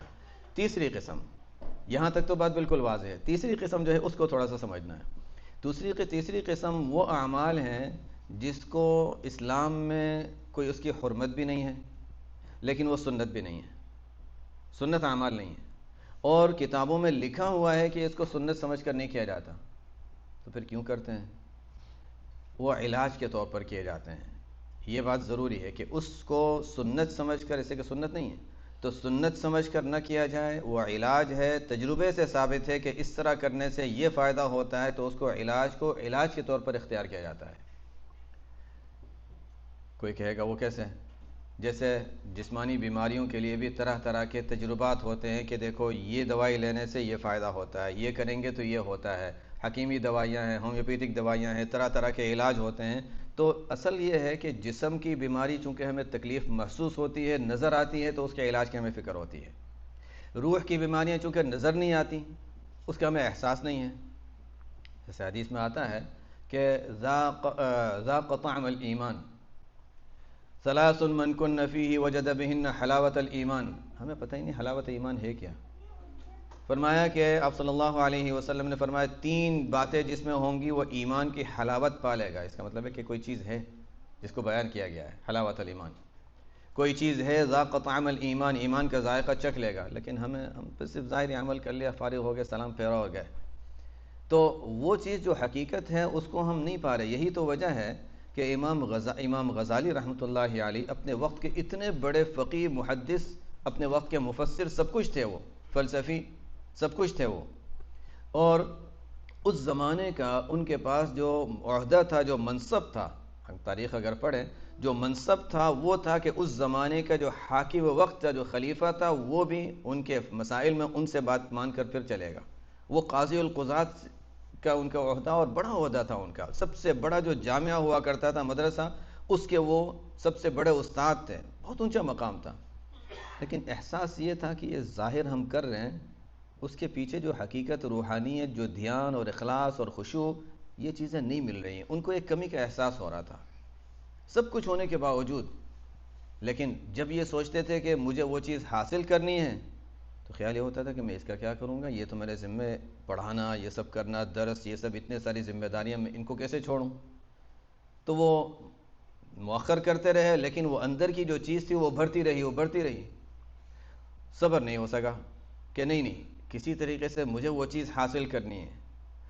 اتنا زیادہ، کبھی ہوتا ہے نا انسان کو، یہ ڈاکٹر اس کو زیادہ سمجھا سکتے ہیں، اطباء، کہ جب انسان کو کسی چیز کا بہت زیادہ احساس بڑھ جاتا ہے تو اب کبھی کبھی دماغ کا اثر زبان تک بھی آ جاتا ہے. تو ہوا یہ کہ اب وہ بول بھی نہیں سکتے تھے اچھی طرح، زبان بند ہو گئی. انہوں نے کہا اچھا اب میرے لیے راستے کھل گئے. اس کا مطلب ہے کہ اب میرا ظاہری بات کرنے سے زیادہ مجھے ضرورت ہے، میں جس کام کا سوچ رہا ہوں، دل میں جس کا جذبہ پیدا ہو رہا ہے، اس کام کے لیے میں چلے جاؤں. لیکن کیسے بتائیں، کسی کوئی تیار ہونے کے لیے تو تیار نہیں تھا. نہیں، آپ نہیں جا سکتے، آپ کی تو یہاں ضرورت ہے. ایسے لوگوں کو تو ظاہر ہے جو اتنے بڑے منصب پر ہوں، ان کا وجود ہی بڑی چیز ہوتی ہے. ان کی تحریر، ان کے الفاظ، چاہے جتنا بھی بول سکیں، وہ تو بڑی قیمتی ہوتے ہیں. اچانک سے انہوں نے فیصلہ کیا اور نکل گئے وہاں سے جنگلوں میں. ایک جذبہ تھا اور نکل گئے. اور پھر بڑے اس زمانے کے جو مشائخ تھے ان کو تلاش کیا، ان کے پاس حاضر ہوئے. 10 سال انہوں نے اس طرح گزارے. 10 سال گزارے انہوں نے. اس کے بعد پھر دوبارہ وہیں آئے. اللہ تعالیٰ کا کام لینا تھا. اس کے بعد پھر وہیں آئے. اب ان کے کام میں، ان کی کتابوں میں، ان کی جو تاثیر ہے وہ کچھ اور ہی ہے، اور عجیب تاثیر ہے. اسی وجہ سے ہمارے علماء کے فرماتے ہیں کہ امام غزالی رحمۃ اللہ علیہ کی کتاب احیاء العلوم وغیرہ اکیلے بغیر کسی کی نگرانی کے نہیں پڑھنی چاہیے. ایک عجیب بات ہے. کیوں؟ اس لیے کہ انہوں نے جن حالات میں دل کے جس جذبے کے ساتھ اور دنیا سے کی جس بے رغبتی کے ساتھ انہوں نے اس کتاب کو لکھا ہے، پڑھنے والے پر اس کا اثر ہوتا ہے. بڑے دل سے لکھا ہے انہوں نے، اور اس کا اثر ہوتا ہے. بہت سے لوگ اس کو پڑھنے کی وجہ سے دنیا سے اتنے متنفر، کھانا پینا چھوڑ دیا. لیکن ہم لوگ وہ کر نہیں سکتے. اب کھانا پینا وغیرہ چھوڑ دیا، روزوں پہ روزے، اور تھوڑی سے اوپر گزارا ہو رہا ہے، اور راتوں کو جاگ رہے ہیں. چند دنوں میں صحت خراب ہو گئی. تو اس لیے کہتے ہیں کہ ان کی کتاب پڑھنے کے لیے بھی انسان کسی کی نگرانی میں. ہمارے نام تو نہیں لیتا، ہمارے علماء میں، بڑے علماء میں ایک ہیں، کہتے ہیں کہ میں مدینہ منورہ میں پڑھا کرتا تھا، اور ہندوستان وغیرہ سے پڑھا، پھر وہاں جا کر وہ پڑھ رہے تھے. کہ ہمارے حضرت مولانا ابو الحسن علی ندوی رحمۃ اللہ علیہ، مولانا علی رحمۃ اللہ علیہ مشہور نام ہے، وہ جب وہاں آئے، انہوں نے مجھے دیکھا تو مجھے دیکھ کر کچھ پہچان گئے کہ کچھ حالات اس کے کچھ اچھے نہیں لگ رہے ہیں. تو انسان کے چہرے سے پہچان لے جاتا ہے کہ بڑے محنت مجاہدے سے گزر رہا ہے، کوئی حالت ایسی ہے. انہوں نے کہا کیا آپ احیاء العلوم پڑھتے ہیں؟ ہاں وہ نہ پڑھا کرو، دوسری کتاب پڑھا کرو. یہ تاثیر ہے، اس کتاب کی تاثیر ہے. بلکہ وہ ہمارے پاس فضائل صدقات ہے حضرت شیخ الحدیث مولانا زکریا رحمۃ اللہ علیہ کی، اس میں انہوں نے اس کا کافی حصہ اردو میں ہمارے لحاظ سے آسان کر دیا، اردو میں اس کو نقل کیا. صرف اس کو ایک مرتبہ پڑھ لیں، ایک عجیب ہی دل کی کیفیت ہوتی ہے کہ واقعی انہوں نے جس طرح لکھا ہے واقعی مجھے کھانا نہیں کھانا چاہیے.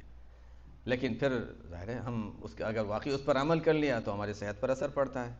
تو بہرحال وہ چیزیں ہیں اپنی جگہ. لیکن یعنی اب انہوں نے یہ محسوس کیا کہ ایک چیز کی کمی ہے، اس کو حاصل کرنے کے لیے وہ نکلے. لیکن وہ احساس کا ہونا، وہ ہر ایک کے اندر یہ چیز آتی بھی نہیں کہ ہر ایک کے اندر یہ احساس ہو. بہرحال تجربے کی بنیاد پر باتیں بتا رہا تھا کہ اعمال بعض وہ ہوتے ہیں جس کا تجربے کی بنیاد پر یہ معلوم ہوتا ہے کہ اس سے یہ فائدہ حاصل ہوتا ہے. وہ اعمال خلاف شرع نہیں ہیں تو ہم کہیں گے کہ اچھا اس میں پھر کوئی اس کو سنت کہہ کر نہ استعمال کریں، اس کو سنت کہہ کر اس پر عمل نہ کریں، اس کو بس علاج کے حد تک اس کو علاج کہہ کر اس کو اس سے فائدہ اٹھا لیں اور علاج ہی کہیں، اس کو سنت نہ کہیں. اس کی مثال حضرت مولانا محمد منظور نعمانی رحمۃ اللہ علیہ کے واقعے سے ہمیں اس کا پوری بات سمجھ میں آ جاتی ہے. ان کے بڑوں کے واقعات بھی بڑے عجیب ہوتے ہیں.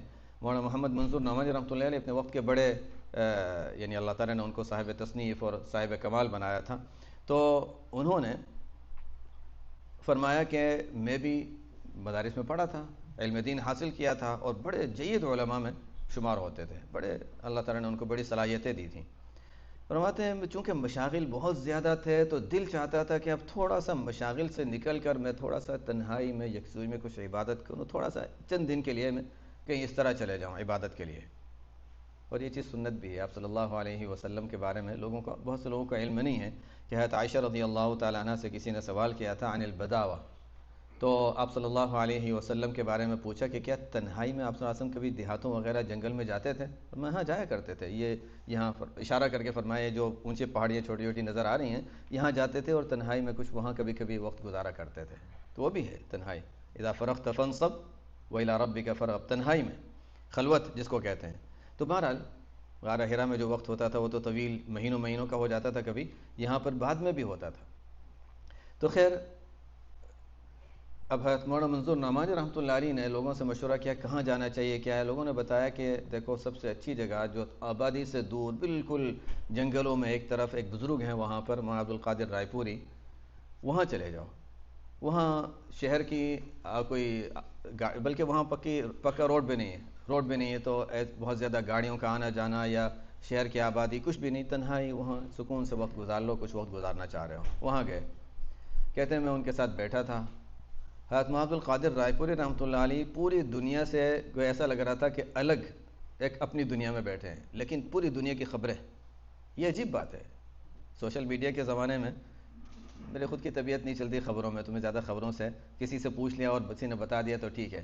ان کا مزاج تھا وہاں رہتے ہوئے جب سوشل میڈیا ایسی کوئی چیز نہیں تھی، اخبار وہاں نہیں پہنچتے تھے، لیکن تمام دنیا کے لوگوں کا آنا جانا، یعنی جو خاص لوگ آتے تھے، بڑے لوگ آیا کرتے تھے. تو پوری خبروں کا معلوم کرنا اور خاص ایک شخص کو رکھا تھا جو آ کر خبریں خاص بتا دیا کرتا تھا. تو یہ ان کی دلچسپی تھی، امت کے حالات سے واقف ہونا ایک علماء کی ذمہ داری ہے. تو خیر فرماتے ہیں میں ان کے ساتھ بیٹھا تھا اور جب شام کا وقت ہوا تو مغرب کے بعد نماز وغیرہ سے فارغ ہوئے تو وہ حضرت عبد القادر رائے پوری رحمۃ اللہ علیہ وہ باہر وہاں چارپائی کی طرح تھا وہاں بیٹھے اور مجھے بھی ساتھ بٹھا لیا. اتنے میں جو ذاکرین ذکر کرنے والے تھے انہوں نے ذکر شروع کر دیا، لا الہ الا اللہ الا اللہ. تو میں نے یہ کیا چیز ہے؟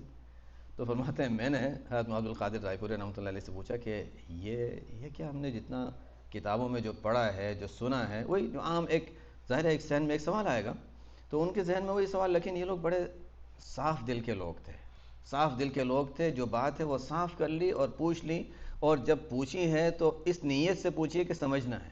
یہ بڑی بات ہے، یہ بڑا کمال ہے. تو حالانکہ بہت بڑے ایک اپنے وقت کے ایک بڑے عالم اور بڑے مصنف سمجھے جاتے تھے، بڑے لوگوں کے ان پر اعتماد تھا لوگوں کا.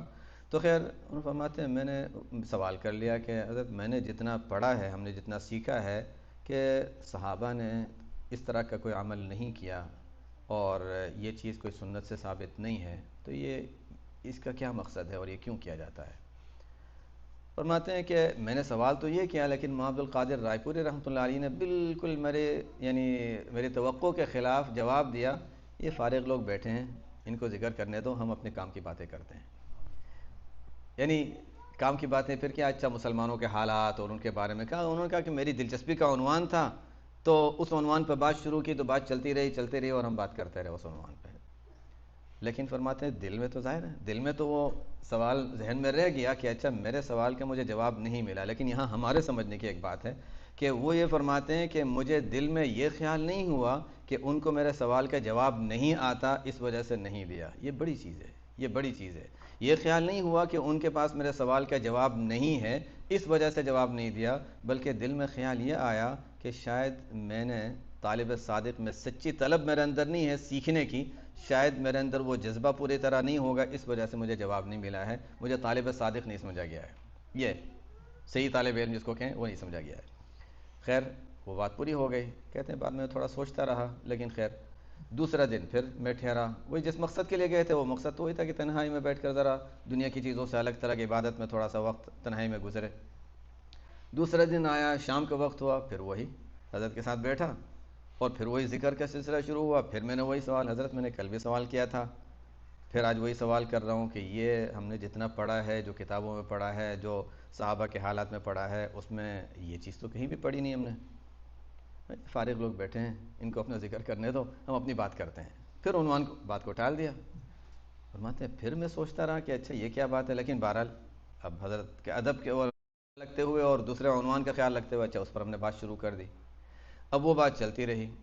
فرماتے ہیں لیکن اب میرے ذہن میں ذرا اور زیادہ سوال پیدا ہونے لگا کہ یہ اس کی حقیقت میں خود سمجھنے کی کوشش کروں، میں خود فرماتے ہیں میں خود صاحب علم ہوں، تو میرے پاس بھی علم ہے، میں اپنے علم کی بنیاد پر یہ فیصلہ کروں کہ اس میں صحیح غلط کیا ہونا چاہیے۔ فرماتے ہیں میں رات کو بہت دیر تک اپنے سے سوال جواب خود ہی کرتا رہا۔ یہ بڑی چیز ہے، قرآن نے بھی کہا نا کہ اگر کسی چیز کے بارے میں کوئی ایسے لوگ جو اچھے معلوم ہوتے ہیں، سچے معلوم ہوتے ہیں، وہ کوئی بات کہتے ہیں ہمیں سمجھ میں نہیں آتی، تو کیا کرنا چاہیے؟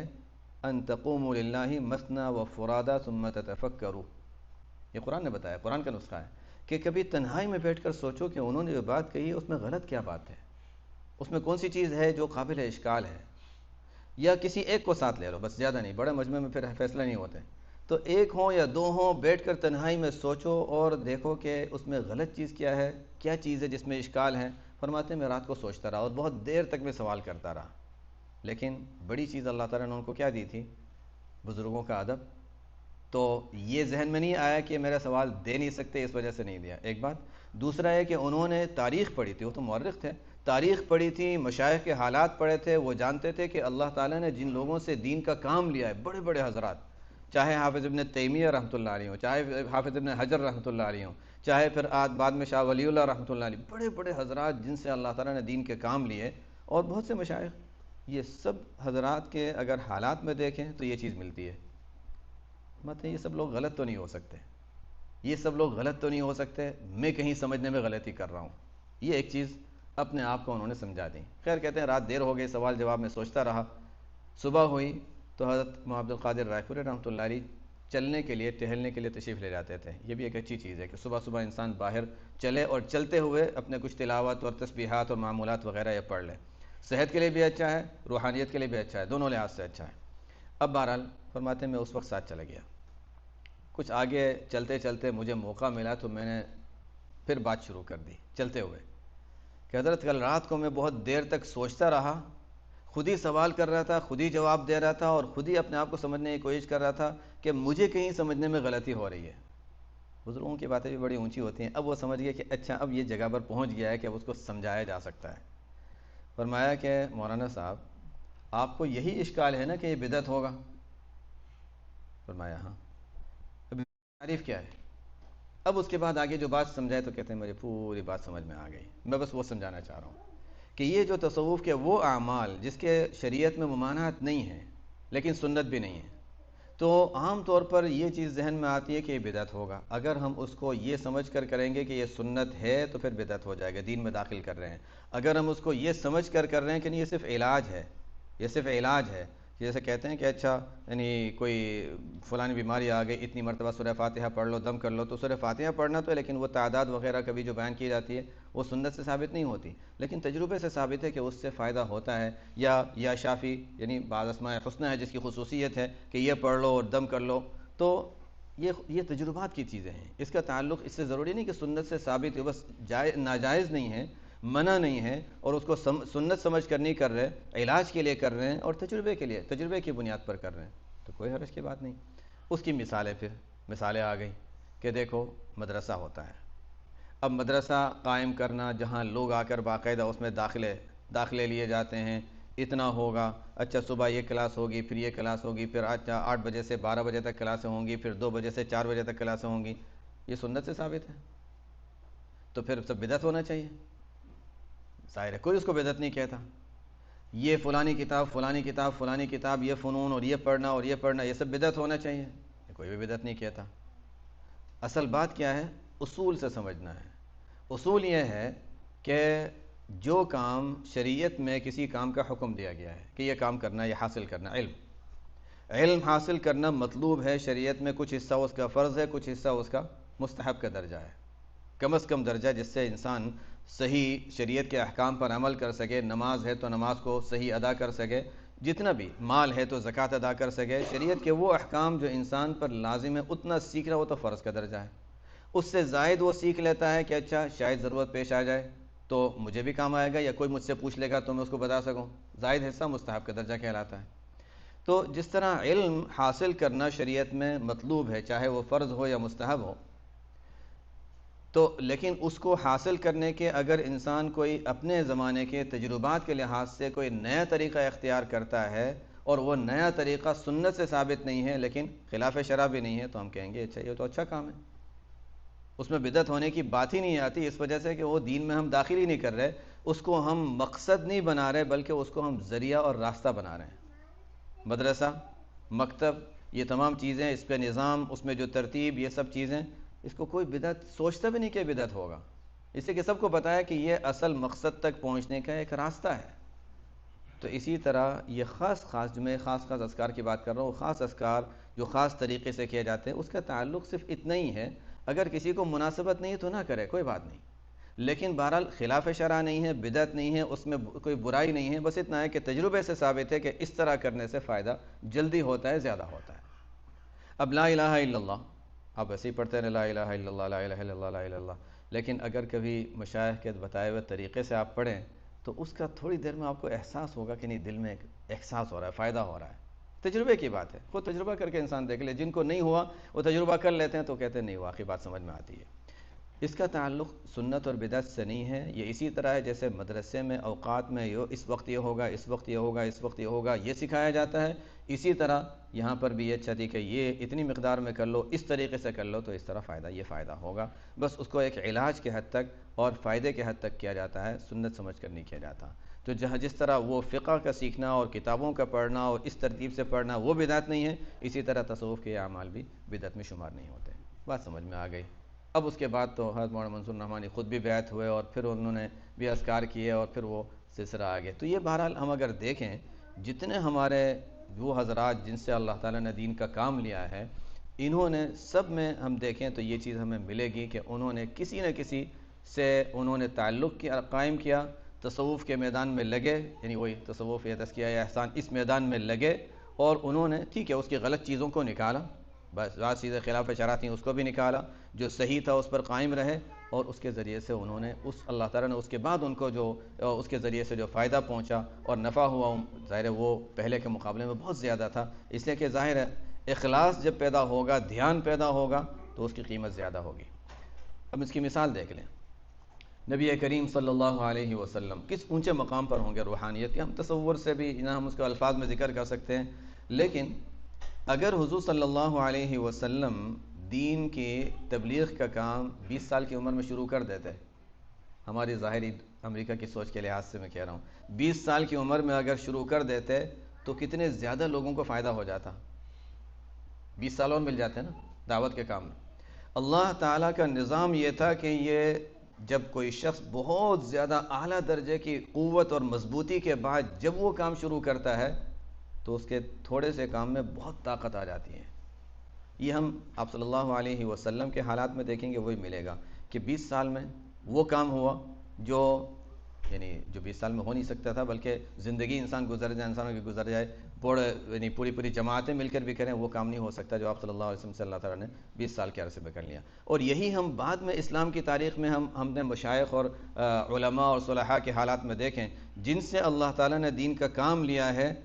اس میدان میں لگنے کے بعد جب انہوں نے کام کیا تو اللہ تعالیٰ نے بڑی مخلوق کو ان سے فائدہ پہنچایا، اور ان کے کام میں ایک عجیب قوت اور اخلاص، عجیب قوت تھی کہ ان سے جو فائدہ پہنچا.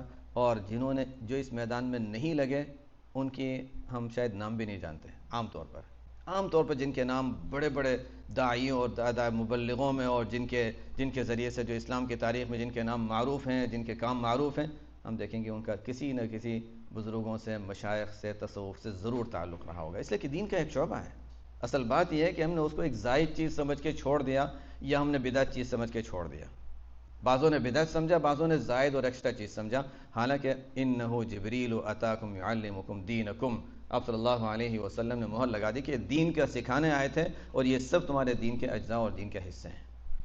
تو بہرحال 3 طرح کے کام ہیں تصوف میں. ایک جو اعمال مسنونہ یا قرآن و حدیث سے ثابت اعمال جو ہیں، بعض وہ اعمال جو خلاف شرع ہیں وہ نکال دیے جائیں گے. تیسرے وہ اعمال جو منع نہیں ہیں اور سنت بھی نہیں ہے، تو ان کو صرف علاج کے حد تک اختیار کیا جاتا ہے، اور اس میں بدعت ہونے کی کوئی بات نہیں جب تک کہ وہ خلاف شرع نہ ہو اور اس کو سنت سمجھ کر نہ کیا جائے. ظاہر ہے یہاں تک تو کوئی اشکال کی چیز ویسے مجھے نہیں خیال کہ کسی کو اب اس میں کوئی اشکال باقی رہا ہوگا. اب اس میں 2 چیزیں کرنی ہیں. ان اعمال کے ذریعے سے کیا سکھایا جاتا ہے، ان اعمال کا نتیجہ کیا ہے؟ 2 چیزیں. ایک ہے، اب اس کے الفاظ بھی آسان لفظوں میں ہم کہہ دیں یا مفہوم کے لحاظ سے اس کو بیان کر دیں. مختصر لفظوں میں اگر کہیں تو تخلیہ اور تحلیہ کہا جاتا ہے. 2 لفظ، خا کے ساتھ اور بغیر خا، نقطہ نکال دیں. تخلیہ اور تحلیہ. تخلیہ کا مطلب ہوتا ہے خالی کرنا. جیسے انسان کسی جگہ آپ کے بیک یارڈ ہے، وہاں پر آپ کچھ اگانا چاہتے ہیں، تو وہاں پر ویڈ وغیرہ مختلف چیزیں اگی ہوئی ہیں، پہلے آپ اس کو نکالیں گے، صاف کریں گے. پہلے نکالنا ہوگا، صاف کرنا ہوگا، اس کے بعد گھاس کے بیج ڈالیں گے، پھر پانی ڈالیں گے، پھر اس میں گھاس اگنی شروع ہوگی. یا کوئی کھیت انسان اگانا چاہ رہا ہے یا گھاس اگانا چاہ رہا ہے تو یہ کام کرنا ہوتا ہے. پہلے وہاں سے گند صاف کرنا ہے، پھر اچھی چیز وہاں ڈالنی ہے. بس اسی طرح قلب کے اندر بھی جو گندگی ہے، جو برائی ہے، جو دنیا کی محبت ہے، جو مال کی محبت ہے، یہ قرآن میں جو زکوٰۃ کا، صدقات کا اور زیادہ سے زیادہ صدقات کا جو حکم دیا گیا وہی تاکہ دنیا کی محبت نکلے، دنیا کی محبت نکالنے کے لیے. تو یہ دل کے اندر جو گند ہے، جو چیزیں ہیں، ان کو نکالنا ہے اور اچھی چیزوں کو دل کے اندر بھرنا ہے. یہی 2 کام ہیں جس کو کہتے ہیں تخلیہ، خالی کرنا، کہ گندگی سے اس کو خالی کرنا تاکہ اچھی چیزیں اس میں جا سکیں، اچھی چیزوں کی جگہ بنے. تو اس کو جب اچھی چیزوں سے اس کو بھریں گے اس کو کہتے ہیں تحلیہ. تحلیہ کا لفظ اگر اس کو ترجمہ تلاش کریں عربی میں، مزین کرنا. جیسے عورتوں کے زیور وغیرہ کو، زیورات وغیرہ کو حلیہ کہا جاتا ہے، تو یہ تحلیہ کہ مزین کرنا. 2 کام ہے، تخلیہ گند کو نکال دیا اور تحلیہ یعنی اچھی چیزوں سے اس کو بھر دیا. جیسے ہم کھیت اگاتے ہیں تو وہاں پر بھی یہ کام کریں گے، اسی طرح دل کے اندر بھی ہم وہی گند کو نکالیں گے اور اس کو اچھی چیزوں سے بھر دیں گے. اب اگر ہم تھوڑا سا اس کو مزید دیکھیں کہ قرآن میں آپ صلی اللہ علیہ وسلم کی جو تعریف کی گئی ہے، انک لعلی خلق عظیم. خلق کیا ہے؟ یہ بھی ہم بہت سی مرتبہ اس میں ہم غلط معنی ہی سمجھ لیتے ہیں اس کے. خلق کے اصل معنی شروحات میں دیکھ لیں، مطلب ہے کہ یہ نہیں کہ میں ویسے ہی سرسری باتیں کر رہا ہوں. احادیث کی شروحات میں، گہرائی میں جہاں بھی دیکھیں گے ہمیں یہ بات مل جائے گی. جس نے بھی لکھی ہوگی شرح، یہ بات ملے گی کہ اخلاق کا تعلق اصل کے اعتبار سے دل سے ہے، نظر آنے والی چیزوں سے نہیں ہے. لیکن چونکہ دل کی حالت نظر نہیں آتی تو انسان کی دل کی جو حالت ہوتی ہے ظاہر میں انسان کا اس کا ظہور ہوتا ہے. اب مثلا ایک شخص کے اندر بڑائی ہے، کبر ہے، تو ہم کہیں گے یہ بد اخلاقی اس کے اندر ہے، لیکن ہمیں نہیں نظر آ رہی. لیکن جب وہ لوگوں کے ساتھ بات کرے گا، ڈیل کرے گا، جس انداز سے وہ پیش آتا ہے، پتہ چلا اس کے اندر تکبر ہے. تو کبر اندر تھا جو اصل میں بد اخلاقی، برے اخلاق ہیں، لیکن جب ظاہر ہوا تب ہم کہیں گے اچھے برے اخلاق ہیں. تو چونکہ ہم ظاہراً ہمیں نظر آتا ہے تو ہم ظاہری صورت کو اخلاق، حسن اخلاق یا برے اخلاق کہہ دیتے ہیں، ورنہ اصل کے لحاظ سے حسن اخلاق اور برے اخلاق اس کا تعلق قلب سے ہے. جہاں پر آپ صلی اللہ علیہ وسلم کے اخلاق کا شمائل ترمذی کوئی پڑھ لے تو اس کے شروع میں انسان اگر پڑھ لے گا باب ما جاء فی خلق رسول اللہ صلی اللہ علیہ وسلم، آپ صلی اللہ علیہ وسلم کے اخلاق کا بیان، تو وہاں پر شراح نے لکھا ہوا ہے کہ اخلاق کو پہلا بیان کیا جو کہ اصل دل کی حالت ہے. تو وہی تو اخلاق کیا ہے؟ اصل انسان کی دل کی حالت ہے، اور وہ دل کی حالت انسان کو نظر نہیں آتی. اس کی مثال دیتے ہیں. اب میرے پاس یہ تو خیر پانی کی ایک صاف ستھری بوتل ہے، لیکن اگر یہ بوتل کلر والی ہوتی یا کوئی اور پیالہ ہوتا اور میں اس کو اس طرح اٹھا کر رکھتا ہوں، آپ لوگوں کو پتہ نہیں کہ اس میں کیا ہے، تو آپ لوگ سمجھیں گے اچھا ٹھیک ہے میرے ہاتھ میں ہے، چلو یہیں کوئی گن نظر نہیں آ رہا کم از کم. لیکن کسی نے مجھے آ کر تھوڑا سا دھکا دے دیا اور اس میں سے کوئی کچھ گرا، اب پتہ چلے گا کہ اندر سے کیا گر رہا ہے، اندر سے کیا گر رہا ہے، جس کو کہتے ہیں کل اناء بالذی فیہ یرشح. عربی میں اگر کسی نے وہ شعر سنا ہو، شعر کا حصہ ہے بڑا، اس کے پیچھے بھی واقعہ ہے. کل اناء بالذی فیہ یرشح، ہر برتن سے وہی نکلتا ہے جو اس کے اندر ہوتا ہے. اردو میں بھی کہتے ہیں برتن سے وہی نکلتا ہے جو اس کے اندر ہوتا ہے. اب جب تک میں نے یہ برتن اٹھا کے رکھا ہوا ہے کسی کو نظر نہیں آ رہا کہ اس میں کیا ہے. آپ لوگوں نے مجھے عزت دی ہوئی ہے تو آپ کو نظر نہیں آ رہا کہ میرے اندر کیا ہے، اس لیے کہ آپ لوگوں نے مجھے ایسا ہی. لیکن جب مجھے کوئی ہلائے گا، مجھے غصہ دلائے گا، تب پتہ چلے گا کہ اچھا میرے اندر سے کیا نکل رہا ہے. گالیاں نکل رہی ہیں، اللہ تعالیٰ حفاظت فرمائے، گالیاں نکل رہی ہیں یا اچھے معافی نکل رہی ہے یا اچھے الفاظ نکل رہے ہیں. تو اندر کی چیز نظر نہیں آتی جب تک کہ ہلایا نہ جائے. برتن کو جب تک ہلایا نہیں جاتا پتہ نہیں چلتا اس کے اندر کیا ہے. ہمارا بھی حال یہی ہے. ہم سمجھتے ہیں کہ ہم اچھے اخلاق والے ہیں، لیکن کسی نے گالی دے دی تب پتہ چلے گا کہ اچھا اندر سے کیا نکل رہا ہے. غصہ آ گیا، نہیں مجھے اس کو یہ کرنا ہے، مجھے بدلہ لینا ہے. یہ جو چیز ہے اس کا مطلب ہے ہمارے اخلاق کے اندر اصلاح کی ہمیں ضرورت ہے. یہی اصلاحی مجلس جو کہا گیا ہے یہی ہے، جو قلب کی، تصوف کی، تزکیہ کی جو باتیں جس میں ہوتی ہیں عموماً اس کو عام طور پہ یہی اصلاحی مجالس اور اصلاح کا نام دیا جاتا ہے. یہی اصل چیز ہے اور یہی اصل عنوان ہے. بات شروع کی تھی اصلاحی مجلس کا مطلب کیا ہے، لیکن یہ پوری بات کے بعد اب بات سمجھ میں آئے گی کہ اصلاح ہوتا کیا ہے اور اصلاحی مجلس ہوتی کیا ہے. یہی چیز ہے کہ اپنے اندر کا جو گند ہے اس کو انسان سمجھے. ظاہر ہے پہلے سمجھنا ہے، اور اس کو سمجھنے کے بعد پھر اس کا نکالنے کا جو طریقہ ہے وہ سیکھنا. اب غصہ بہت سے لوگوں میں ہوگا، لیکن عام حالات میں ہم بیٹھے ہوئے ہیں، سکون سے بیٹھے ہوئے ہیں.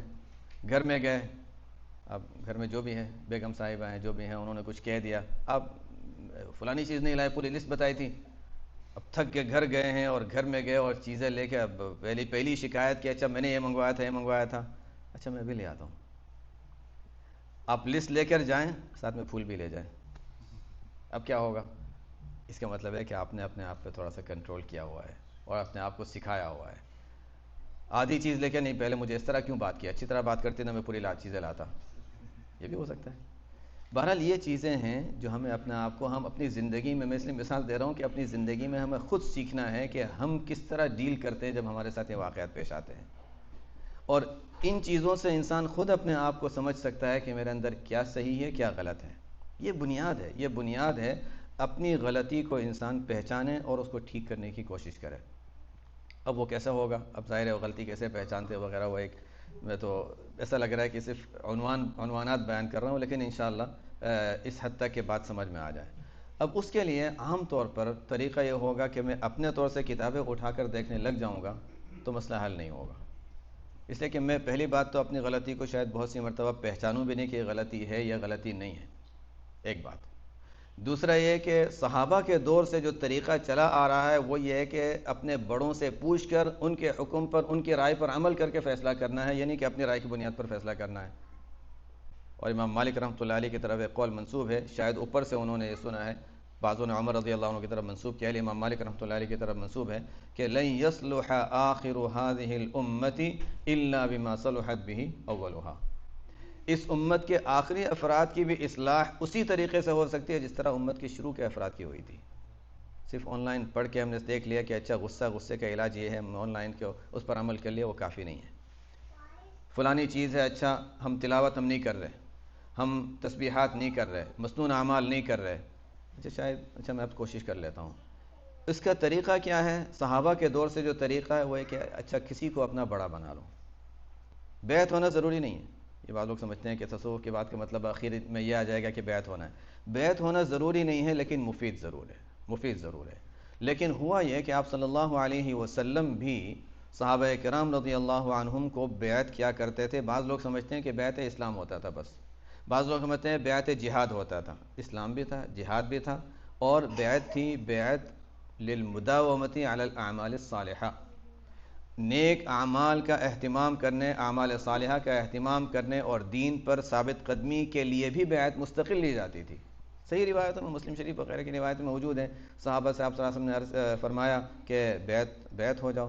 صحابہ نے عرض کیا رسول اللہ ہم تو اسلام لے آئے ہیں، کس چیز پہ بیعت ہو؟ ان کو بھی چونکہ نئے تھے، ان کو خیال یہ تھا کہ اسلام، بیعت تو اسلام کی ہی ہوتی ہے. یا رسول اللہ ہم تو بیعت ہو چکے ہیں، ہم تو مسلمان ہو چکے ہیں، کیا چیز کی بیعت لیں؟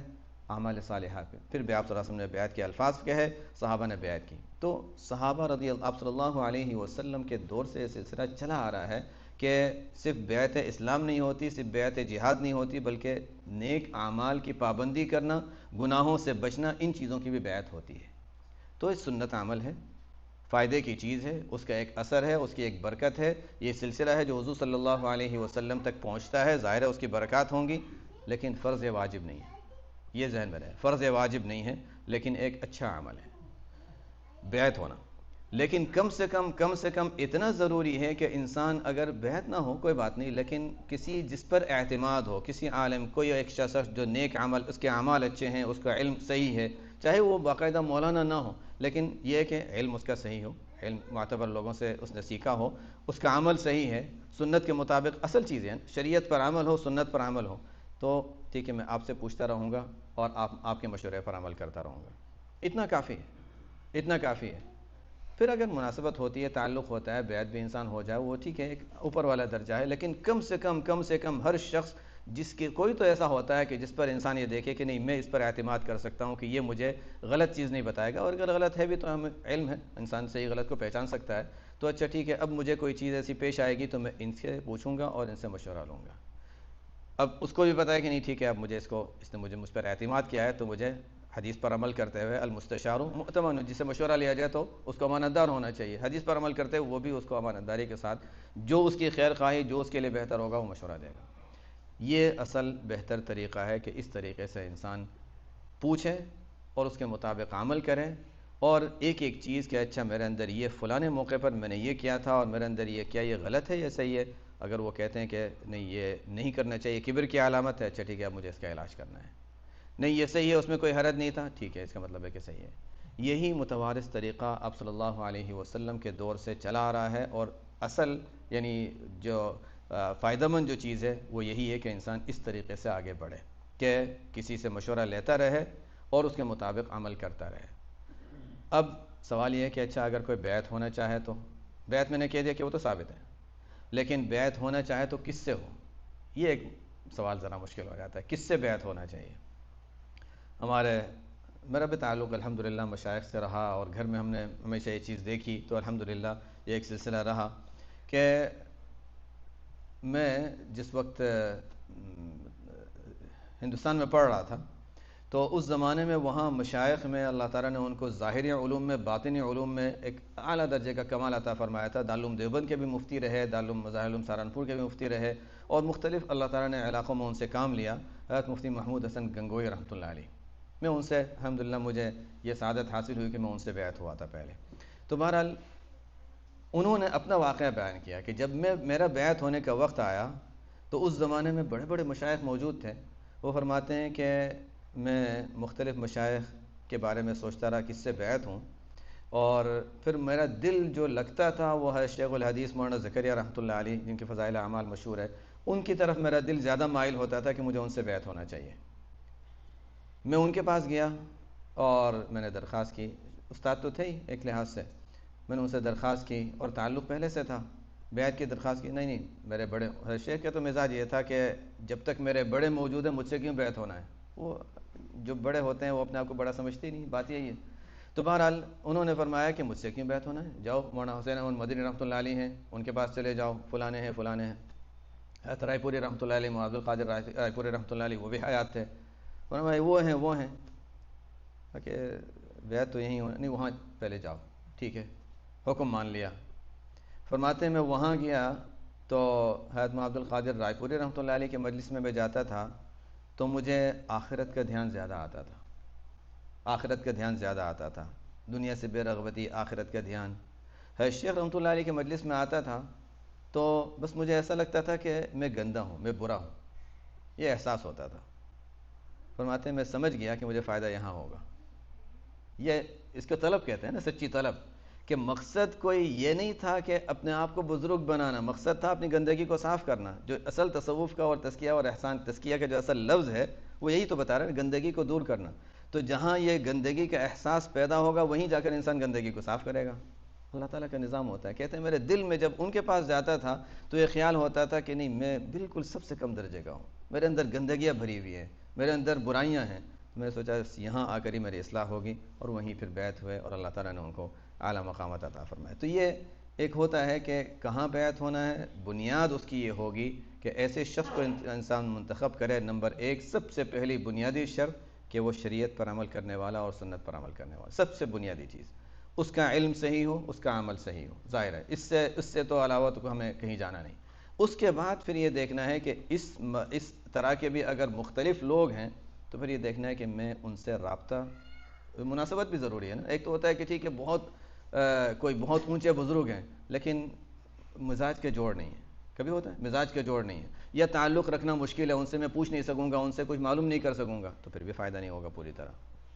تو جہاں انسان کو مناسبت ہو، تعلق ہو، اور جہاں انسان فائدہ اٹھا سکے وہاں انسان کو یہ تعلق، جیسے میں نے بتایا کہ پہلے انسان فوراً جا کر ہی بیعت نہ ہو جائے، پہلے انسان دیکھے کہ اچھا مناسبت ہو رہی ہے، فائدہ ہو رہا ہے تو اچھا ٹھیک ہے، اب مزید فائدے کے لیے انسان بیعت بھی ہو جائے تو ایک اچھی چیز ہے۔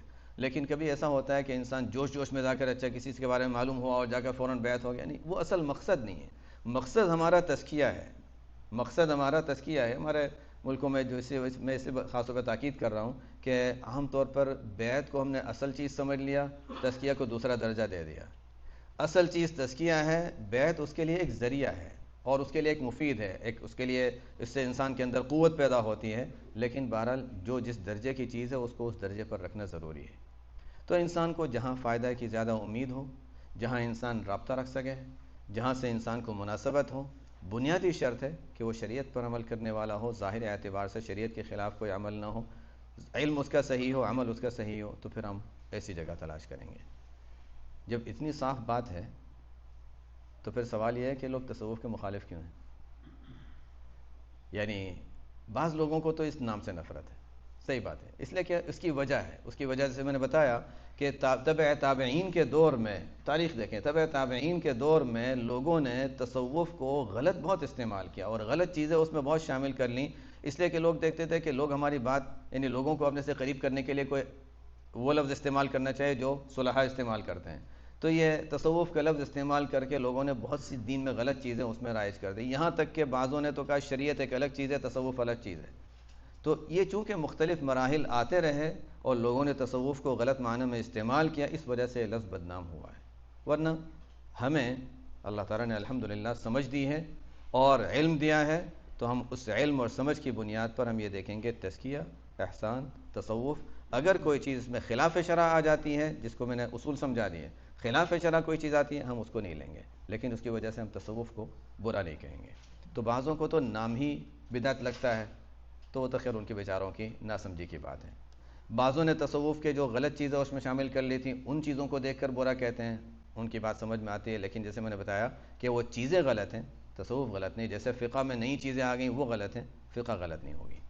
تو بہرحال یہ بنیادی چیزیں، اور کبھی کبھی ایسا ہوتا ہے ہمارا نفس ہے نا، شرارت کرتا ہے اور شیطان انسان کو اچھی چیزوں سے دور رکھنا چاہتا ہے، یا کبھی ایسا ہوتا ہے کہ اعلیٰ درجے کی چیز سے نیچے والی چیز پہ لے آتا ہے۔ یہ شیطان کا کام ہے، یہ شیطان کا کام ہے۔ جیسے ایک صحابی آپ صلی اللہ علیہ وسلم کی خدمت میں حاضر ہوئے کہ یا رسول اللہ میں بس ہمیشہ کے لیے ہجرت کر کے یہاں رہنا چاہتا ہوں۔ بہت اچھا کام ہے، ظاہر ہے اپنے وطن کو چھوڑ کر آپ صلی اللہ علیہ وسلم کی خدمت میں پڑے رہ گئے۔ والدین زندہ ہیں؟ ہاں ہیں۔ ان سے اجازت لے کر آئے ہو؟ نہیں، واپس جاؤ۔ نفس کہتا ہے کہ یہاں رہ جاؤ، شریعت کہتی ہے کہ والدین کی خدمت کرو۔ کبھی کبھی انسان کو، حالانکہ آپ صلی اللہ علیہ وسلم کی خدمت میں رہنا کتنی بڑی چیز تھی، لیکن اعلیٰ درجے سے ادنا درجے پر لانا، شیطان اگر گناہ نہیں کروا سکتا تو اعلیٰ سے ادنا درجے پر لے آتا ہے۔ یہاں پر تصوف بھی تزکیہ اور احسان ایسی چیز ہے کہ اس کے اعمال، اس کی چیزیں ہمیں نظر نہیں آتی، اخلاص ہمیں نظر نہیں آتا. ہم سمجھتے ہیں ہمیں حاصل ہے، ہمیں کیا ضرورت ہے کسی سے، خامخواہ کسی سے پوچھیں گے، پابندی کرنی پڑے گی، ان کی بات ماننی پڑے گی. تو انسان اپنے آپ کو آزاد چاہتا ہے، پابندی سے بچنا چاہتا ہے، چاہتا ہے کہ مجھے آزادی رہے، مجھے پابند نہ ہونا پڑے. کیوں مجھے مشورہ کرنا پڑے کسی سے؟ بس میں خود، اللہ تعالیٰ نے مجھے علم دیا ہے، میں خود اپنی سمجھ کی بنیاد پر کر سکتا ہوں. یہاں نفس کی شرارت ہوتی ہے اور یہاں انسان غلطی کر لیتا ہے. تو بہرحال یا تو نفس کے لیے وہ مشکل کام ہے، یا تصوف کا لفظ انسان کو اچھا نہیں لگتا، یا غلط تصوف میں چیزیں شامل کر لی گئی، اس وجہ سے انسان ان چیزوں سے اپنے آپ کو دور رکھتا ہے. ورنہ یہ بالکل اتنا واضح ہے، شاید آج کے سوال کے بعد مجھے امید ہے کہ انشاءاللہ تصوف کے بارے میں اب انشاءاللہ کوئی اشکال باقی نہیں رہے گا. ہاں، جو غلط چیزیں شامل کی گئی ان کے بارے میں رہے گا، ان کو ہم غلطی سمجھیں گے. لیکن نفذ تصوف یا تزکیہ احسان یہ ایک ایسی چیز ہے جو دین کا ایک اہم حصہ ہے، اور بہت سی جگہوں پر اس کو بہت زیادہ نظر انداز کیا گیا ہے، یا اس کو دین کا حصہ یا تو سمجھا ہی نہیں، یا اس کو بدعت سمجھ کے بالکل نکال دیا گیا ہے. اللہ تعالیٰ ہمارے اس جمع ہونے کو قبول فرمائے، دین کی صحیح سمجھ ہمیں عطا فرمائے، اور پوری طرح اللہ تعالیٰ ہمیں دین پر عمل کرنے کی توفیق عطا فرمائے. جیسے آپ صلی اللہ علیہ وسلم نے فرمایا کہ آتاکم یعلمکم دینکم، اللہ تعالیٰ یہ مکمل دین کی ہمیں بھی سمجھ عطا فرمائے، اور اس کے تقاضوں پر عمل کی اللہ تعالیٰ توفیق عطا فرمائے. اہم ترین چیز تصوف کے اعمال میں سنتوں پر عمل ہے، اس سے بڑھ کر کوئی چیز نہیں ہے. سب سے اہم چیز جو ہے، جیسے میں نے بتایا بھی، تو صرف سمجھانے کے لحاظ سے، مسائل کے احکام کے لحاظ سے بتا رہا تھا، لیکن تصوف کے اعمال میں سب سے اہم چیز سنتوں پر عمل ہے. اس سے بڑھ کر کوئی چیز نہیں ہے. جنہوں نے بھی لکھا، جو کچھ بھی لکھا، کہتے ہیں سنت سے بڑھ کر کوئی چیز نہیں ہے. سنتوں پر عمل اس کی بنیادی تعلیمات میں شامل ہے. سبحانک اللہم و بحمدک، اشہد ان لا الہ الا انت، استغفرک و اتوب الیک. اب اگر کسی کو سوال ہوں، چاہے یہاں سے ہوں، خواتین سے ہوں. اگر کوئی پڑھ کے بتا دے اگر ان کے سوالات ہیں تو. Assalamu alaikum. Just very quickly, there is a silver Lexus NX 350 that is blocking the entire lawn parking lot. So if you can move that car just so people aren't stuck there. And maybe it's a good thing that people are stuck, but alhamdulillah, we don't want to hear about it afterwards. So as far as question and answer, inshallah we have time, so we'll do question and answer. You can ask in English, ask in Urdu, whatever is easy for you. For the women, in the WhatsApp group for Ashrafiyya, there is a link there that you can use and send a question, inshallah we'll read it.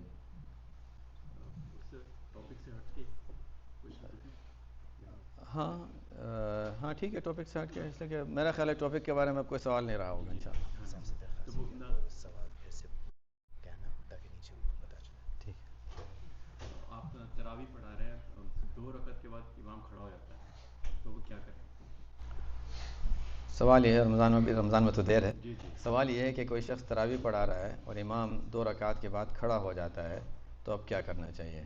2 رکعت کے بعد اگر امام بیٹھ گیا ہے، بیٹھنے کے بعد پھر کھڑا ہوا ہے، تو اس کا مطلب ہے کہ قضا اخیرہ تو اس کا ہو گیا. بہرحال اگر امام کھڑا ہو جاتا ہے، چاہے بیٹھنے کے بعد کھڑا ہوتا ہے یا سیدھا کھڑا ہو جاتا ہے، پیچھے والے امام کو سبحان اللہ کہیں گے، اور امام بیٹھ جائے. بیٹھنے کے بعد پھر چونکہ وہ غلطی سے کھڑا ہوا تھا، اب وہ بیٹھ جائے گا، بیٹھ کر پھر وہ سجدہ سہو کر کے نماز مکمل کر لے گا. جی، قرآن خوانی اور میلاد کے بارے میں آپ کا کیا ہے؟ اس میں یہ بھی لفظ کی بات آتی ہے. بہرحال قرآن خوانی جو ہے، یعنی جیسے کسی کا انتقال ہو جاتا ہے، کچھ ہوتا ہے، تو اس کے لیے قرآن پڑھنے کے لیے جمع ہوتے ہیں، کوئی ثابت عمل نہیں ہے، کوئی سنت عمل نہیں ہے. کوئی اگر کر لیتے ہیں اپنے طور سے، چلو ٹھیک ہے میرے یہاں انتقال ہوا ہے، آ جاؤ تھوڑا سا پڑھ لیں گے، سنت سمجھ کے نہ کیا جائے. لیکن اس میں پھیلتے بات یعنی بہت زیادہ، تو اس لیے یعنی میں یہ کہوں گا کہ پسندیدہ تو نہیں ہے جو اس طرح ہو رہا ہے، دعوتیں ہو رہی ہیں اور اس کے لیے بڑے بڑے اجتماع ہو رہے ہیں، نہیں ہونا چاہیے. لیکن اگر کچھ لوگ فیملی کے لوگ جمع ہو جاتے ہیں، قریب کے لوگ جمع ہو جاتے ہیں، یہ چلو مسجد میں آج جمع ہے، پتہ چلتا ہے کسی کا انتقال ہو، چلو تھوڑا سا ہم پڑھ کے ثواب پہنچا دیتے ہیں، کوئی حرج کی بات نہیں، باقاعدہ کوئی رسم وغیرہ کی پابندی کے بغیر ہو. میلاد میں بھی یہی ہے کہ اب مثلا ربیع الاول کا مہینہ ہے، ظاہر ہے جب محرم کا مہینہ آتا ہے، حضرت حسین رضی اللہ عنہ کی شہادت کا تذکرہ آتا ہے، محرم کا مہینہ آتا ہے تو عمر رضی اللہ عنہ کی شہادت کا تذکرہ آتا ہے، تو ربیع الاول کا مہینہ آئے گا تو آپ صلی اللہ علیہ وسلم کی ولادت وغیرہ کا تذکرہ ذہنوں میں تو آتا ہی ہے. اور اس میں اگر حضور صلی اللہ علیہ وسلم کی سیرت اور آپ کے اس عنوان پر اگر بات کی جائے تو ظاہر ہے اس میں کوئی برائی کی چیز نہیں ہے. لیکن اس کو منع جو بعض لوگ منع کرتے ہیں اور بعض لوگ بہت زیادہ اس کو فضیلت کی چیز قرار دیتے ہیں، درمیان کا معاملہ ہے کہ ظاہر ہے صحابہ کے دور میں ایسا نہیں تھا کہ ربیع الاول میں اس کا اہتمام ہوتا ہو، تو اس کا مطلب ہے کہ کوئی ایسی چیز نہیں ہے جس کو ہم خاص فضیلت دیں. اگر سال میں کسی بھی وقت کریں تو ظاہر ہے حضور صلی اللہ علیہ وسلم کی سیرت، آپ کی ولادت، آپ کے یعنی حالات کا تذکرہ جب بھی کریں گے، جو بھی کریں گے، وہ تو برکت ہی برکت ہے، اس میں کوئی شک نہیں. لیکن خاص ربیع الاول اور خاص 12 ربیع الاول یا ان دنوں میں کرنا اور اس کو زیادہ فضیلت سمجھ کر جو کیا جاتا ہے، تو وہ ایک چیز ہے جو ہم دین میں اضافہ کر رہے ہیں، اس میں تھوڑی سی احتیاط کی ضرورت ہے. اور ظاہر ہے باقی چیزیں اگر کوئی جیسے میلاد کے نام پر اب تو ڈانس بھی ہوتا ہے اور پتہ نہیں کیا کیا ہوتے ہیں، تو وہی چیز ہے کہ ہم صحیح غلط کو پہچانتے ہیں. ربیع الاول کا مہینہ آیا، آپ صلی اللہ علیہ وسلم کی یاد میں کچھ اگر قصیدے اشعار پڑھ لے جاتے ہیں، آپ سے آپ کی سیرت کا تذکرہ کر لے جاتا ہے، اس حد تک کوئی حرج کی بات نہیں ہے. جی جیسا ایک سوال ہے جو آج کل زیادہ تر لوگ کر رہے ہیں، مطلب ہم تو ویسٹ میں رہ رہے ہیں، جی تو ہمارے جو بچے ہیں، میں بھی ایکچولی وہاں کیلیفورنیا سے، وہاں بہت زیادہ یہ لوگ پروفیشن کا، اور اس کا کسی ابھی تک کوئی صحیح مطلب سمجھ نہیں ہے کہ یہ لوگ زیادہ تر جو ان کا وقت گزرتا ہے وہ غیر مسلموں کے ساتھ ہے. جی جی تو جب یہ ہم لوگ سنتے ہیں کہ بھائی کہ یہ ہمیں کلمہ پڑھنا مطلب اس میں آنا ضروری ہے، اور لیکن جب وہ دیکھتے ہیں کہ یہ غیر مسلم کے اچھے اعمال والے جو کہ ان میں بھی غیر اچھے لوگ ہیں، اچھے اعمال کرتے ہیں اور ان کا کافی اچھے دینی لوگوں ہیں جو اچھے لوگ ہیں، تو ان کے متعلق مطلب کیا فیوچر کیا ہوگا ان کا یعنی مرنے کے بعد؟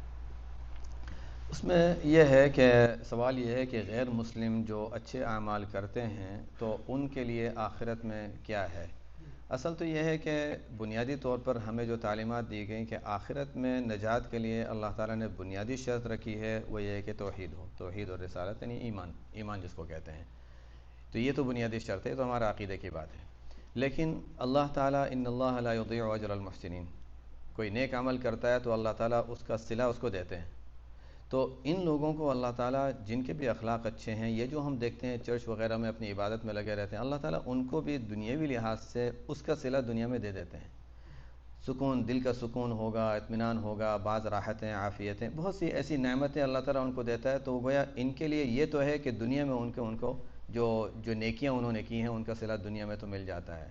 باقی دل میں ان کے دل میں ایمان ہے نہیں ہے، یہ تو اللہ تعالیٰ کا ان کا معاملہ ہے. لیکن بہرحال اتنا ہمیں ضرور ہے کہ ایمان کے بغیر آخرت کی نجات نہیں ہے اصولی اعتبار سے. باقی اللہ تعالیٰ کا ان کے ساتھ معاملہ ہے. جی میرا سوال ذرا طویل ہے اور ہو سکتا ہے آپ کی طبیعت سے دھیان گزرے. میں سننے کا عادی ہوں. جی آج سے کوئی 30-40 سال پہلے لوگوں میں مطلب کہ علم کی چہتیں بڑھتی جا رہی ہیں. جی اس سے پہلے 30-40 سال پہلے کسی کو ضرورت نہیں ہوتی تھی کوئی امام کو، مقرر کو کوئی سوال کر سکے یا کانٹرڈکٹ کر سکے. وہ جو کہتا تھا فاتحہ، اس کو تابع داری میں لیا جاتا تھا. کوئی بزرگوں کی، کوئی بڑوں کی، مقرر کی مخالفت نہیں کرتا تھا، بلکہ سوال ہی نہیں اٹھاتا. اب چونکہ علم کی جہتیں بڑھتی جا رہی ہیں اور اتفاق کی بات یہ ہے کہ سوشل میڈیا کی وجہ سے بچے اسکولوں میں تو مدرسوں میں تو نہیں جاتے، علماء کے پاس تو نہیں جاتے، وہ کمپیوٹر پر بیٹھ کے تو علم حاصل کرنے کی کوشش کرتے ہیں. قرآن کو کھولتے ہیں، حدیث کو کھولتے ہیں، علم حاصل کرنے کی کوشش کرتے ہیں. اب یہاں پہ ایک سوال بہت اہم پیدا ہوتا ہے. اب جو علم بڑھتا جا رہا ہے، ہم دیکھ رہے ہیں کہ احادیث میں بھی کانٹرڈکٹری احادیث موجود ہیں، اختلافات موجود ہیں. ایک حدیث دوسری حدیث سے متاثر نہیں رہتی. دوسری وہاں پہ علم میں پھر غلط چیزیں پیدا ہوتی ہیں، لوگوں میں شعور میں یہ چیزیں غلط جنم لے لیتی ہیں. یہ جو اندھی تقلید ہے، ٹھیک ہے میں بیعت کرتا ہوں یا میں کسی عالم کے ساتھ متفق ہوتا ہوں، لیکن انسان غلطی کا پتلا ہے. صرف نبی جو ہیں وہ غلطی سے پاک ہے. نبی کے بعد جتنے بھی انسان ہیں کوئی نہ کوئی غلطی ان سے ہو سکتی ہے. تو وہاں پہ آگے جو اندھی تقلید کا سبب دیا جاتا ہے، اس کو ایک تو میں نے پوچھنا کہ اگر اندھی تقلید کرنے والا اپنے امام کو دیکھ رہا ہے یا اپنے بزرگ کو دیکھ رہا ہے تو اس میں میں شرع کے خلاف کوئی چیز دے رہا ہوں یا شرع اس کی اجازت نہیں دیتی جی تو وہ بھٹک جاتا ہے، جی اسے سمجھ نہیں آتی کہ وہ کیا کرے. تو جو اب اس زمانے میں بچہ چھوٹا سا بھی جو ہوتا ہے نا 7 سال کا وہ بھی سوال کرتا ہے اور ہمارے معاشرے میں سوال کرنے کو برا سمجھا کرتا ہے. سب سے پہلے تو میں یہ حیران ہوں کہ سوال کرنے کو برا کیوں سمجھا. پتہ نہیں کون برا سمجھتا ہوگا، لیکن نہیں ہاں ابھی تک جی ہے ماحول جی ہندوستان پاکستان میں ابھی آپ محفلوں میں سوال نہیں کر سکتے، اچھا ممکن نہیں ہے. اور جو کہا جاتا ہے کہتے ہیں اسے دیکھو جو اصل بات میں کہتا حضور پاک صلی اللہ علیہ وسلم فرمایا میں آپ کے پاس 2 چیزیں چھوڑ کے جا رہا ہوں، اللہ کا کلام اور دوسری چیز میں اختلاف ہے، کوئی کہتے ہیں اہل بیت، کوئی کہتے ہیں جی سنت سے مطابق. جی 95% علماء دین جو ہمیں درس دیتے ہیں یا کلمات دیتے ہیں وہ قرآن پاک کو سائڈ پہ رکھتے ہیں، موسٹلی احادیث کو بھی سائڈ پہ رکھتے ہیں. تو قصے کہانیاں واقعات ان کی تعلیم دیتے ہیں اور موسٹلی جو ہوتے ہیں وہ اسرائیلیات میں سے قصے لیے ہوتے ہیں جو کہ حضرت موسیٰ کے زمانے سے بھی پہلے، حضرت آدم کے زمانے سے بھی پہلے. لیکن قرآن کے اوپر تعلیم میں نہیں دیتا کہ 5% بھی کہیں دی جا رہی ہے. معذرت چاہ کے میں عرض کروں گا کہ ایون اتنی بڑی ایک جماعت ہے کہ لاکھوں لوگ اس میں شامل ہوتے ہیں لیکن انہوں نے اپنی ایک مخصوص کتاب بنائی ہوئی ہے، اس میں احادیث جمع کی ہوئی ہیں، وہ اس سے باہر نہیں نکلتے. اور قرآن کی تعلیم بالکل آہستہ آہستہ ختم ہوتی جا رہی ہے مدارس میں. اور صرف مطلب احادیث میں بھی اب کنٹرڈکشن، مثال کے طور پہ محرم گزرا ہے جی اب احادیث کے مطابق اب وہ صحابہ جنہوں نے غزوات لڑی ہوئی ہیں، وہ صحابہ جنہوں نے پہلے دین سے حضور پاک صلی اللہ علیہ وسلم کے ہاتھ میں بیعت کی ہوئی ہے، کیا آپ ان صحابہ کو ان صحابہ کے برابر لا سکتے ہیں جنہوں نے فتح مکہ کے بعد اسلام حاصل کیا؟ اب اس میں ایک حدیث یہ ہے جو کہتی ہے کہ میرے تمام صحابہ ستاروں کے مانند ہیں، کسی کی بھی تقلید کر رہے ہیں. اور دوسری طرف ایک حدیث ہے کہ جو کہتے ہیں کہ جس نے اہل بیت سے نفرت رکھی ان کے ساتھ یہ ہوگا، یا جنہوں نے صحابہ سے نفرت رکھی ان کے ساتھ یہ ہوگا. 2 حدیثوں کا تضاد تو آ گیا. اب یہ جو علم ہے جو قرآن کے مطابق علم ہے وہ اٹھتا جا رہا ہے اور ہم مخصوص خانوں میں بڑھتے جا رہے ہیں. اب جیسے کہ آج بھی مطلب اسپیسیفک آپ کا بیان ہے اباؤٹ جی یا تصوف. جی اب تصوف کی جہتیں بہت زیادہ بڑھتی جا رہی ہیں. تصوف کو اتنا پلیوٹ کر دیا ہے، اتنا پلیوٹ کر دیا ہے کہ جو اصل تصوف ہے وہ ختم ہی ہوتا جا رہا ہے. اور وہ تصوف کیا تزکیہ نفس وہ ختم ہی ہوتا جا رہا ہے. تو اس کے لیے میں درخواست کروں گا کہ اس پہ روشنی ڈالیں کہ ہم نے قرآن کو کیوں بات کیا. سوال اچھا ہے اور واقعی یہ سوال ہے، اور یہ پہلی مرتبہ نہیں ہے. ہمارے شیخ الہند مولانا محمود حسن دیوبندی رحمۃ اللہ علیہ، سب جانتے ہوں گے تاریخ، اور ایک عرصے تک جیل میں رہے. ہندوستان میں جب وہ معاملات پیش آئے تھے اور پھر وہ جیل میں رہے، وہاں سے آنے کے بعد وہ تو استادوں کے استاد تھے، وہاں کے بڑے تھے، مولانا اشرف علی تھانوی کے سب کے بڑے استاد تھے. فرماتے ہیں وہاں رہتے ہوئے میں نے غور کیا کہ امت کی پستی اور امت کے تنزل کی وجوہات کیا ہیں، تو میں اس نتیجے پر پہنچا ہوں کہ قرآن سے دوری. تو یہ کوئی پہلی بات، یعنی ہمیشہ سے ہمارے بڑوں نے بھی اس پر متوجہ کیا کہ اس وقت تک قرآن کے ترجمے بھی عام نہیں ہوتے تھے. انہوں نے خود قرآن کریم کا ترجمہ لکھا اور اس ترجمے کو پھر عام کیا. اس کے بعد پھر اور بھی ترجمے آئے. پہلے بھی ترجمہ لکھا گیا تھا شاہ ولی اللہ رحمۃ اللہ علیہ کے صاحبزادوں میں بعد میں، لیکن بہرحال پھر قرآن کریم کے تراجم کو عام کیا. حضرت مولانا احمد علی لاہوری رحمۃ اللہ علیہ انہوں نے بھی اس کی بہت زیادہ کوشش کی کہ درس قرآن کو عام کیا جائے. اور ہم بھی بار بار کہتے ہیں، یہی میں نے شروع میں جو بات کی تھی کہ ہمیں صرف خاندانی مسلمان نہیں، قرآنی مسلمان بننے کی ضرورت ہے. اور بیعت میں بھی یہ میں نے خاص طور پہ پھر تاکید کی تھی کہ دیکھو صحیح غلط کو بھی پہچانتے ہوئے کہ بھی غلطی انسان سے کہیں ہو سکتی ہے. انسان کو اللہ تعالیٰ لیکن شرط یہ ہے، بس یہ ہے کہ قرآن کریم کو سمجھنے کے لیے ترجمہ پڑھنا کافی نہیں ہے. یہ چیز ہے کہ قرآن کریم کو سمجھنے کے لیے صرف ترجمہ آنا کافی نہیں، بلکہ صرف عربی آنا بھی کافی نہیں ہے.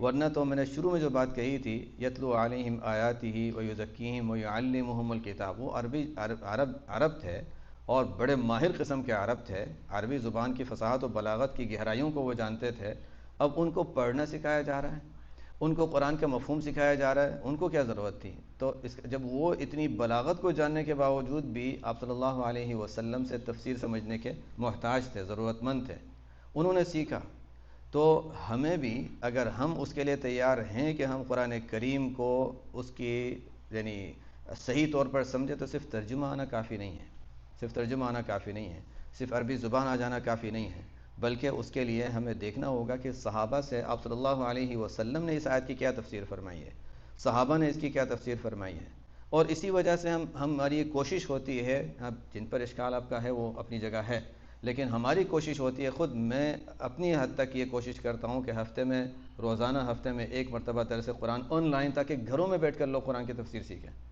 گھروں میں بیٹھ کر، عورتوں کے لیے خاص طور پہ، مردوں کے لیے، کہ گھر میں بیٹھ کر لوگ قرآن کی تفسیر سمجھ سکیں۔ منگل کے دن روزانہ دوپہر کو درس قرآن کا سلسلہ ہوتا ہے، پھر جمعرات کی دوپہر کو درس حدیث کا سلسلہ ہوتا ہے، تاکہ براہ راست قرآن و حدیث ہم سے کیا کہہ رہا ہے وہ ہم وہاں سے خود سیکھیں۔ لیکن ظاہر ہے کہ آپ صرف ترجمہ پڑھیں گے تو وہ بات نہیں آئے گی، اس وجہ سے اس کو ایک درس کے انداز میں سمجھا دیا جاتا ہے۔ تو یہ ہمارے اداروں میں تو ہم یہی کوشش کرتے ہیں کہ طلباء سے، علماء سے یہ درخواست کرتے ہیں کہ اپنی اپنی مساجد میں درس حدیث، درس قرآن ضرور رکھیں، تاکہ امت قرآن و حدیث سے جڑے۔ لیکن وہی بات ہے کہ اب قرآن و حدیث ہم یہ کہیں کہ دیکھو عمل کے لیے اصل قرآن و حدیث ہے، بات تو بالکل صحیح ہے، لیکن اب میں اگر یہ کہہ دوں کہ عمل کے لیے اصل قرآن و حدیث ہے، اب قرآن و حدیث کو آپ پڑھیں گے تو آپ حدیث پڑھیں گے، ٹھیک ہے، آپ نے عربی بھی سیکھ لی، آپ نے اس کے اصول بھی سمجھ لیے، اس کے بعد آپ نے ایک حدیث پڑھی، اچھا یہ اس میں یہ کہا گیا ہے، دوسری حدیث پڑھی، اس میں یہ کہا گیا، اچھا اب آپ کنفیوز ہو جاتے ہیں۔ تو اس کو ظاہر ہے اس کو سمجھنے کے لیے جنہوں نے اس پر وقت لگایا ہے، انہوں نے اس کو سمجھا ہے، اب ہمارے لحاظ سے جنہوں نے حدیثیں پڑھی ہیں، جو جانتے ہیں، ان کے لحاظ سے ان چیزوں میں کوئی تعارض نہیں ہے، کوئی تضاد نہیں ہے، سب باتیں سمجھ میں آ جاتی ہیں، اپنی جگہ بیٹھ جاتی ہیں۔ لیکن جو صرف ترجمہ دیکھے گا یا انہوں نے تھوڑا بہت مطالعہ کیا ہے، تو ان کو اس طرح کہ نہیں، یہ حدیث یہ کہہ رہی ہے، یہ کہہ رہی ہے، یہ آیت یہ کہہ رہی ہے، یہ آیت یہ کہہ رہی ہے۔ جیسے میں نے شروع میں بتایا تھا کہ قرآن میں آیا صرف بڑوں کی بات کے اعتبار، تو بڑے دو طرح کے ہوتے ہیں، بات ختم ہو گئی، اشکال رفع ہو گیا۔ قرآن کہتا ہے سورہ فاتحہ میں ہدایت کیا ہے؟ صراط القرآن نہیں، صراط الحدیث نہیں، صراط الذین انعمت علیہم، اس لیے کہ وہ، لیکن انعمت علیہم ہونا ضروری ہے، اس لیے میں نے بار بار قید لگائی کہ وہ شریعت پر عمل اور صحیح علم اور ان پر اعتماد ہو، یہ ضروری ہے۔ اب ظاہر ہے جب وہ شخص یہ بات کہے گا تو پھر وہ غلط بات نہیں کہے گا، لیکن پھر بھی اخیر میں جا کر ہم یہ کہیں گے کہ انسان غلطی کر سکتا ہے، یہ نہیں کہ کوئی شخص ہمیشہ جو بات کہے گا، جو عمل کرے گا وہ صحیح کرے گا، غلطی انسان سے ہو سکتی ہے۔ حضرت معاذ بن جبل رضی اللہ عنہ نے اس بات کو بڑی اچھی طرح سمجھایا، ابو داؤد شریف کی روایت ہے، حضرت معاذ بن جبل رضی اللہ تعالیٰ عنہ انہوں نے اپنے شاگرد کو نصیحت کی کہ دیکھو عالم کی غلطی سے بچنا، وہی آپ کی بات، ایاک وزیغۃ الحکیم، جو عالم جو دین کی صحیح سمجھ رکھنے والا، حکیم، ایک صرف عالم نہیں، بڑی حکمت والا، اس کی غلطی سے بچنا۔ انہوں نے کہا کہ اپنے استاد سے کہا، معاذ بن جبل رضی اللہ عنہ سے، کہ یہ آپ کیسی بات کر رہے ہیں؟ کہا کہ نہیں، عالم بھی غلطی کرتا ہے، تو انہوں نے کہا کہ میں کیسے؟ انہوں نے کہا کہ کبھی کبھی شیطان، یہ انسان کے نفس ہوتا ہے، یہ شیطان ہوتا ہے، یہ غلط زبان بہک جاتی ہے، فرمایا کبھی کبھی شیطان عالم کی زبان سے غلط بات کہلوا دیتا ہے۔ تو یہ بات ہے، تو حدیث میں ہم پڑھتے ہیں، پڑھاتے ہیں کہ غلط بات۔ تو انہوں شاگرد نے اپنے استاد سے، معاذ بن جبل رضی اللہ عنہ سے سوال کیا کہ پھر میں کیسے پہچانوں گا؟ میں تو ان کی تقلید کر رہا ہوں، میں کیسے پہچانوں گا؟ کہا نہیں، بالکل پہچان لوگے، عالم کی وہ بات جس کے بارے میں دوسرے معتبر لوگ یہ کہیں کہ انہوں نے یہ بات کیسے کہہ دی، تو بس اس سے دور ہٹ جاؤ، ان کی اس بات سے دور ہٹ جاؤ۔ یہ بات انہوں نے تاکید کی کہ دیکھو اس کے بعد ایسا نہ ہو کہ تم اس عالم سے ہی دور ہو جاؤ۔ انہوں نے 100 باتوں میں ایک غلطی کر لی، ان کی اس بات کو چھوڑ دو، باقی باتوں میں ان کی بات مانتے رہو۔ تو بس یہ میں خلاصہ بتا رہا ہوں کہ یہ باتیں، یہ اس سے انشاءاللہ آپ کے سوال کا کافی حد تک جواب آ گیا ہوگا۔ جی، تو جو احسان کا ہے کہ آپ عبادت ایسے کریں جیسا آپ اللہ کو دیکھ رہے ہیں، تو اللہ کو انسان کیسے دیکھ سکتا ہے؟ سمجھ میں نہیں آتا۔ یعنی وہ جیسے میں نے مثال سے سمجھایا تھا کہ ہم مثلا اس کو ہم صرف مثال، نماز کی مثال میں لے لیتا ہوں کہ آپ نماز پڑھ رہے ہیں اور آپ یہ سوچیں، جیسے بچوں کے لیے زیادہ وہ سمجھ میں آنے والی چیز ہے، لیکن بہرحال آپ نماز پڑھ رہے ہیں اور نماز پڑھتے ہوئے آپ کو کہیں جانا ہے، ذہن میں کوئی بات گھوم رہی ہے، تو آپ تنہائی میں ہیں، نماز پڑھی، رکوع کیا، لیکن آپ کو یہ پتہ ہے کہ ابھی میرے پاس کوئی ایسے شخص کھڑے ہیں جو مجھے دیکھ کر میری نماز سیکھیں گے مثلا، یا مثلا ہم لوگ یہ تصور کبھی اگر یہ سوچیں کہ اچھا ہمارے استاد ہیں، ہمارے کوئی بہت بڑے بزرگ ہیں، وہ دیکھ رہے ہیں کہ نماز صحیح پڑھ رہا ہے، اس کی غلطی نکالوں میں، تو اس حالت میں ان کے دیکھتے ہوئے، حالانکہ وہ ہے نہیں وہاں، بس آپ تصور میں کہ اگر ان کے دیکھتے ہوئے آپ اگر نماز کے ارکان ادا کریں گے تو کتنا دھیان سے ادا کریں گے، کتنی اچھی طرح ادا کریں گے. یہ سوچیں کہ اللہ تعالیٰ، کسی شکل کی ضرورت نہیں ہے، بس یہ تصور کہ اللہ تعالیٰ مجھے دیکھ رہے ہیں میرا ہر رکن، تو آپ اس اللہ کے دیکھتے ہوئے ہم کس طرح عبادت کریں گے، کتنا دھیان سے کریں گے، اس طریقے سے اچھی طریقے سے کرنے کی کوشش کریں. بس یہ ایک سمجھایا گیا ہے کہ جب عبادت کریں تو عبادت کرتے ہوئے یہ دھیان رکھیں کہ انک تراہ، گویا ہم اللہ کو دیکھ رہے ہیں اور وہ ہمارے سامنے ہیں، تو اس کے ہوتے ہوئے اور اس کے دیکھتے ہوئے ہم کتنے اچھی طرح کریں گے. اس کو اگر وہ سمجھنا مشکل ہو تو انسان یہ سوچے کہ میرا کوئی بزرگ ہیں، کوئی بڑے ہیں، کوئی ایسے شخص ہیں جن کا احترام کرتا ہوں، میرے والد ہیں، وہ مجھے دیکھ رہے ہیں نماز صحیح پڑھ رہا ہے نہیں پڑھ رہا ہے، غور سے دیکھ رہے ہیں، تو میں کتنا اچھی طرح پڑھوں گا. ظاہر میں انسان اس طریقے سے کرنے کی کوشش کرے تو اللہ تعالیٰ دل میں بھی دھیان پیدا فرما دیں گے آہستہ آہستہ. میرا خیال تھا کہ ہم پہلی مجلس میں یہ پورے کور کر لیں گے تو نماز میں خشوع اور وغیرہ اس عنوان پہ بھی بات کریں گے، لیکن خیر اب تو وقت نہیں رہا. لیکن آپ حضرات کی جس توجہ سے آپ حضرات بیٹھے رہے اتنی دیر تک، یہ میں اس پر آپ کا حضرات کا شکریہ ادا کروں گا. جزاکم اللہ خیرہ. جی وعلیکم السلام. میرا سوال ہے کہ آج کل کے جو ینگ جنریشن ہے وہ ہر چیز میں لاجک کو لے کے آ جاتے ہیں جی اور ٹرائی کرتے ہیں کہ اس کو لاجک کے حساب سے آپ اس کو ایکسپلین کریں. آپ کا اس بارے میں کیا خیال ہے؟ بہت سے آپ علماء کہہ لیں یا مشائخ کہہ لیں جو کوشش کرتے ہیں لاجک پہ بات کرنے کی، کچھ تو ڈیورٹ کر جاتے ہیں، کچھ صحیح کرتے ہیں، اور ینگ جنریشن ان کو فالو کرتی ہے. تو اس کو کس طرح اوائڈ کریں اور کس طرح اس کو ریسٹرکٹ کر اوائڈ کرنا چاہیے؟ اصل یہ بات تو یہ ہے کہ اسلام کے جو احکام ہیں اس میں پیچھے لاجک ہے، حکمت ہے، اور لیکن ہم نے ہمیشہ یعنی جو سکھایا گیا اور ہم نے جو پڑھا ہے وہ یہی ہے کہ وہ دوسرے درجے میں چیز ہے. اصل ہم اللہ کے حکم کو اس لیے مانتے ہیں کہ اللہ تعالیٰ کا حکم ہے، لیکن اللہ تعالیٰ کے ہر حکم میں مصلحت، حکمت، اس کے پیچھے لاجک وغیرہ ضرور ہے. تو اب ٹھیک ہے، اگر لوگوں کے پہلی بات تو لوگوں کے ذہن میں ہونی چاہیے کہ دیکھو لاجک ہمیں سمجھ میں آئے یا نہ آئے، حج کی عبادت ہمیں وہی سکھاتی ہے نا. ہم کیوں وہاں جا رہے ہیں؟ مکہ کو چھوڑ کر، حرم کو چھوڑ کر ہم مینا میں جا رہے ہیں، عرفات میں جا رہے ہیں، پتھر کیوں مانگ رہے ہیں؟ تو وہ کیوں کے جتنے سوالات ہیں وہاں پر تو پورا انسان اس کو توڑ دیتا ہے کہ اچھا جو ہو مجھے تو یہی کرنا ہے، ایسے کہ اس کے بغیر حج ہی نہیں ہوگا. تو اسلام کی اصل تعلیم تو یہی ہے کہ اللہ تعالیٰ کا جب حکم آ گیا تو پھر کیوں کا سوال نہ کرو، پھر مان لو. لیکن ٹھیک ہے، ینگ جنریشن، یہاں کے حالات، سوشل میڈیا، ان سب چیزوں کی وجہ سے میں یہ رائے دیتا ہوں کہ دیکھو ان لوگوں کو تھوڑا سا اس طرح کی، اسے کہ اس پر بھی کتابیں لکھی گئی ہیں کہ یعنی احکام شریعت کے پیچھے حکمتیں کیا ہیں، تو ٹھیک ہے ان کو تھوڑا سا ان کے انداز سے سمجھا دو تاکہ وہ بات کو قبول کر لیں اور سمجھ میں آ جائے. ورنہ اصل اس کی کوئی اتنی اہمیت ہے نہیں حکمتوں کی. اصل یہ ہے کہ اللہ تعالیٰ کا حکم ہے اس لیے ہمیں کرنا ہے. لیکن ٹھیک ہے، یعنی لوگوں کی سمجھ کے لحاظ سے ان کو وہ بھی سمجھا دیا جائے. آہستہ آہستہ لوگوں کو یہ سمجھانے کی ضرورت ہے اور ذہن بنانے کی ضرورت ہے کہ اصل چیز حکمت نہیں، اصل چیز شریعت کا اور اللہ کا حکم ہے، اس وجہ سے ہمیں کرنا ہے.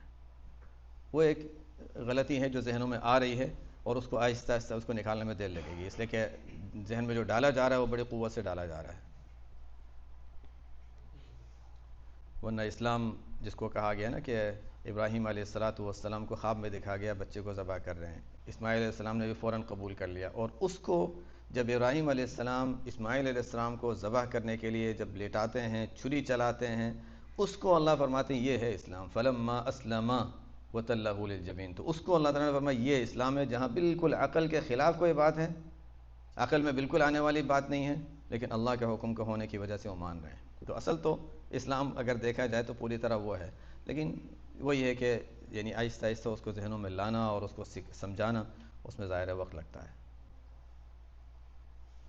ایک سوال ہے جی کہ بد نظری کس کو کہتے ہیں، بد نظری کے نقصانات اور اثرات کیا ہے، اور بد نظری کا علاج کیا ہے؟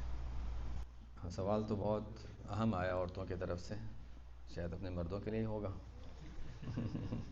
کہ بد نظری. بد نظری واقعی ایسی چیز ہے کہ اس نے ہمارے دماغ، ہماری سوچ، ہماری صلاحیتوں کو توڑ دیا، ختم کر دیا ہے۔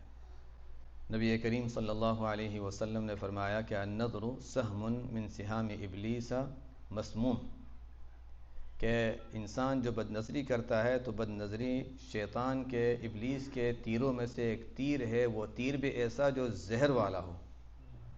جب تیر لگتا ہے اور اس کو نکال دیں تو اس کا علاج تھوڑا ٹائم لگے گا، علاج ہو جائے گا، اس کو تھوڑی سی ہلکی سی سرجری کرنی پڑے گی، ٹھیک ہو جائے گا۔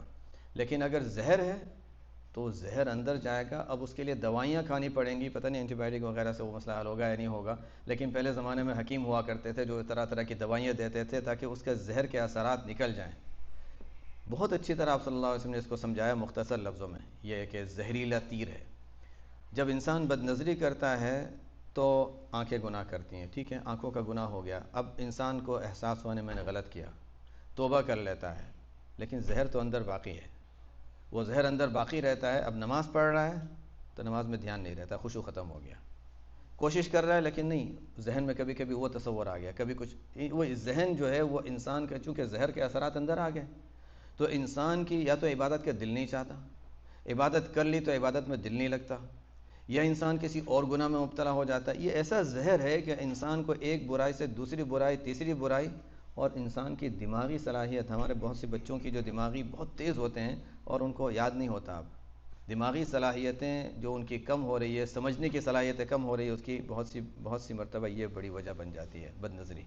تو بہرحال یہ ایک مستقل عنوان ہے بد نظری، کہ اس سے ہمیں اپنے آپ کو بچانا ضروری ہے۔ احادیث میں اس کی بہت زیادہ تاکید آئی ہے، اور اس کی یعنی نقصانات، ایک تو ہوتا ہے کہ ایک گناہ ہے، لیکن گناہ ہونے کے ساتھ ساتھ اس کی تاثیر جو ہے نا، وہ زہر، اس کے زہریلے اثرات، اس کو نکالنے میں دیر لگتی ہے۔ سوال یہ کہ اب اگر کر لیا تو کیا کریں، اب تک کر لیا تو کیا کریں؟ سب سے پہلی چیز تو یہ ہے کہ انسان توبہ کرے۔ توبہ کے لیے بھی انسان اگر صلاۃ و توبہ پہلے پڑھ لے، صحیح غسل کر لے یا وضو اچھی طرح کر کے 2 رکعت پڑھے، صلاۃ و توبہ پڑھے اور اللہ تعالیٰ سے مانگیں، اور توبہ کرنے کے بعد اب توبہ میں یہ ہوتا ہے نا 3 شرطیں، کہ آئندہ یہ گناہ نہیں کروں گا، جو گناہ کیا اس پر افسوس ہے اور اس گناہ سے رک جائے۔ اب مثلا عام طور پر یہ سوال جو آتا ہے وہ انٹرنیٹ کی وجہ سے آتا ہے، زیادہ ہو گیا انٹرنیٹ میں، پہلے بھی ہوتا تھا لیکن ہماری پرانی کتابوں میں بھی یہی اس کو بہت زیادہ تاکید سے لکھا ہوا ہے، انٹرنیٹ نے اس کو اور بڑھا دیا، بہت آسان کر دیا۔ تو اب انسان اپنے آپ کو ان اسباب سے بچائے جہاں انسان بد نظری میں جاتا ہے، یہ بہت ضروری ہے۔ اب توبہ تو کر لی لیکن پھر وہی فون ہاتھ میں، پھر وہیں جا رہے ہیں تو پھر وہیں پہنچ جائیں گے کہیں غلط راستے پہ۔ تو انسان اپنے آپ کو، ظاہر ہے تھوڑا سا مشکل ہوگی شروع میں، اور دل چاہ رہا ہے نہیں، فون ہاتھ میں بھی اٹھا، نہیں میں رکھ دیتا ہوں۔ یہ جب انسان چند مرتبہ یہ کام کر لے گا تو اللہ تعالیٰ اس کو عجیب طاقت دے دیں گے، تجربے کی بات۔ جب انسان چند مرتبہ یہ کام کر لے گا تو اللہ تعالیٰ اس کو طاقت دے دیں گے۔ اور اب میں لمبا جاؤں گا تو لمبی بات چلے گی، لیکن کبھی اگر موقع ملے تو والنازعات غرقاً کی تفسیر میں دیکھ لیں تو وہاں پر بھی بعض علماء نے اس کی تفسیر میں یہ بات لکھی ہے۔ شروع میں انسان جب کوئی گناہ سے بچنا چاہتا ہے، جذبہ پیدا ہوتا ہے، انسان اس سے اپنے آپ کو روک لیتا ہے، پھر جذبہ پیدا ہوتا ہے، پھر روک لیتا ہے۔ پہلی مرتبہ زور سے جذبہ پیدا ہوگا اور انسان کے لیے بچنا مشکل ہوگا، کبھی کبھی تکلیف بھی ہوگی، دوسری مرتبہ پھر وہ نہیں ہوگا، اس کے بعد تو نہیں مجھے کرنا ہی نہیں ہے، بالکل چھوڑ دیا، اور پھر اتنا سکون محسوس کرے گا۔ اس لیے کہ آپ صلی اللہ علیہ وسلم نے فرمایا کہ جو بد نظری کو اللہ کی رضا کے لیے چھوڑتا ہے تو اللہ تعالیٰ، حدیث قدسی ہے کہ اللہ تعالیٰ فرماتے ہیں میں اس کو ایمان کی حلاوت نصیب کروں گا۔ ہمارے جنہوں نے حضرت حکیم اختر صاحب رحمۃ اللہ علیہ کو دیکھا ہے یا سنا ہے یا ان کے بارے میں کچھ پڑھا ہے، وہ جب ان کے پاس میں گیا، ان سے پاکستان میں ہوتے تھے، ان سے ملاقات کی تو لوگ کہتے ہیں کہ امریکہ کینیڈا میں عریانی ہیں، ان کے تو الفاظ سے وہ شاعر بھی تھے، تو وہ کہتے ہیں امریکہ کینیڈا میں عریانی ہے، میں کہتا ہوں حلوہ ایمانی کی فراوانی ہے۔ جو اردو سمجھ سکتے ہیں ان کو اس کا لطف آئے گا کہ واقعی ہر جگہ جہاں بد نظری سے انسان اپنے آپ کو بچائے گا، گویا حلوہ ایمان کی حلاوت اس کو مل رہی ہے۔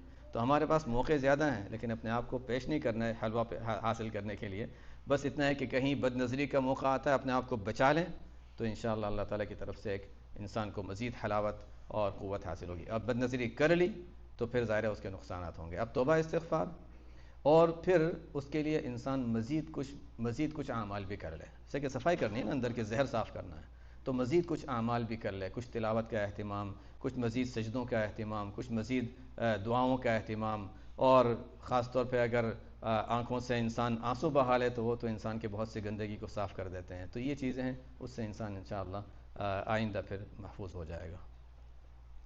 بس اور تو کوئی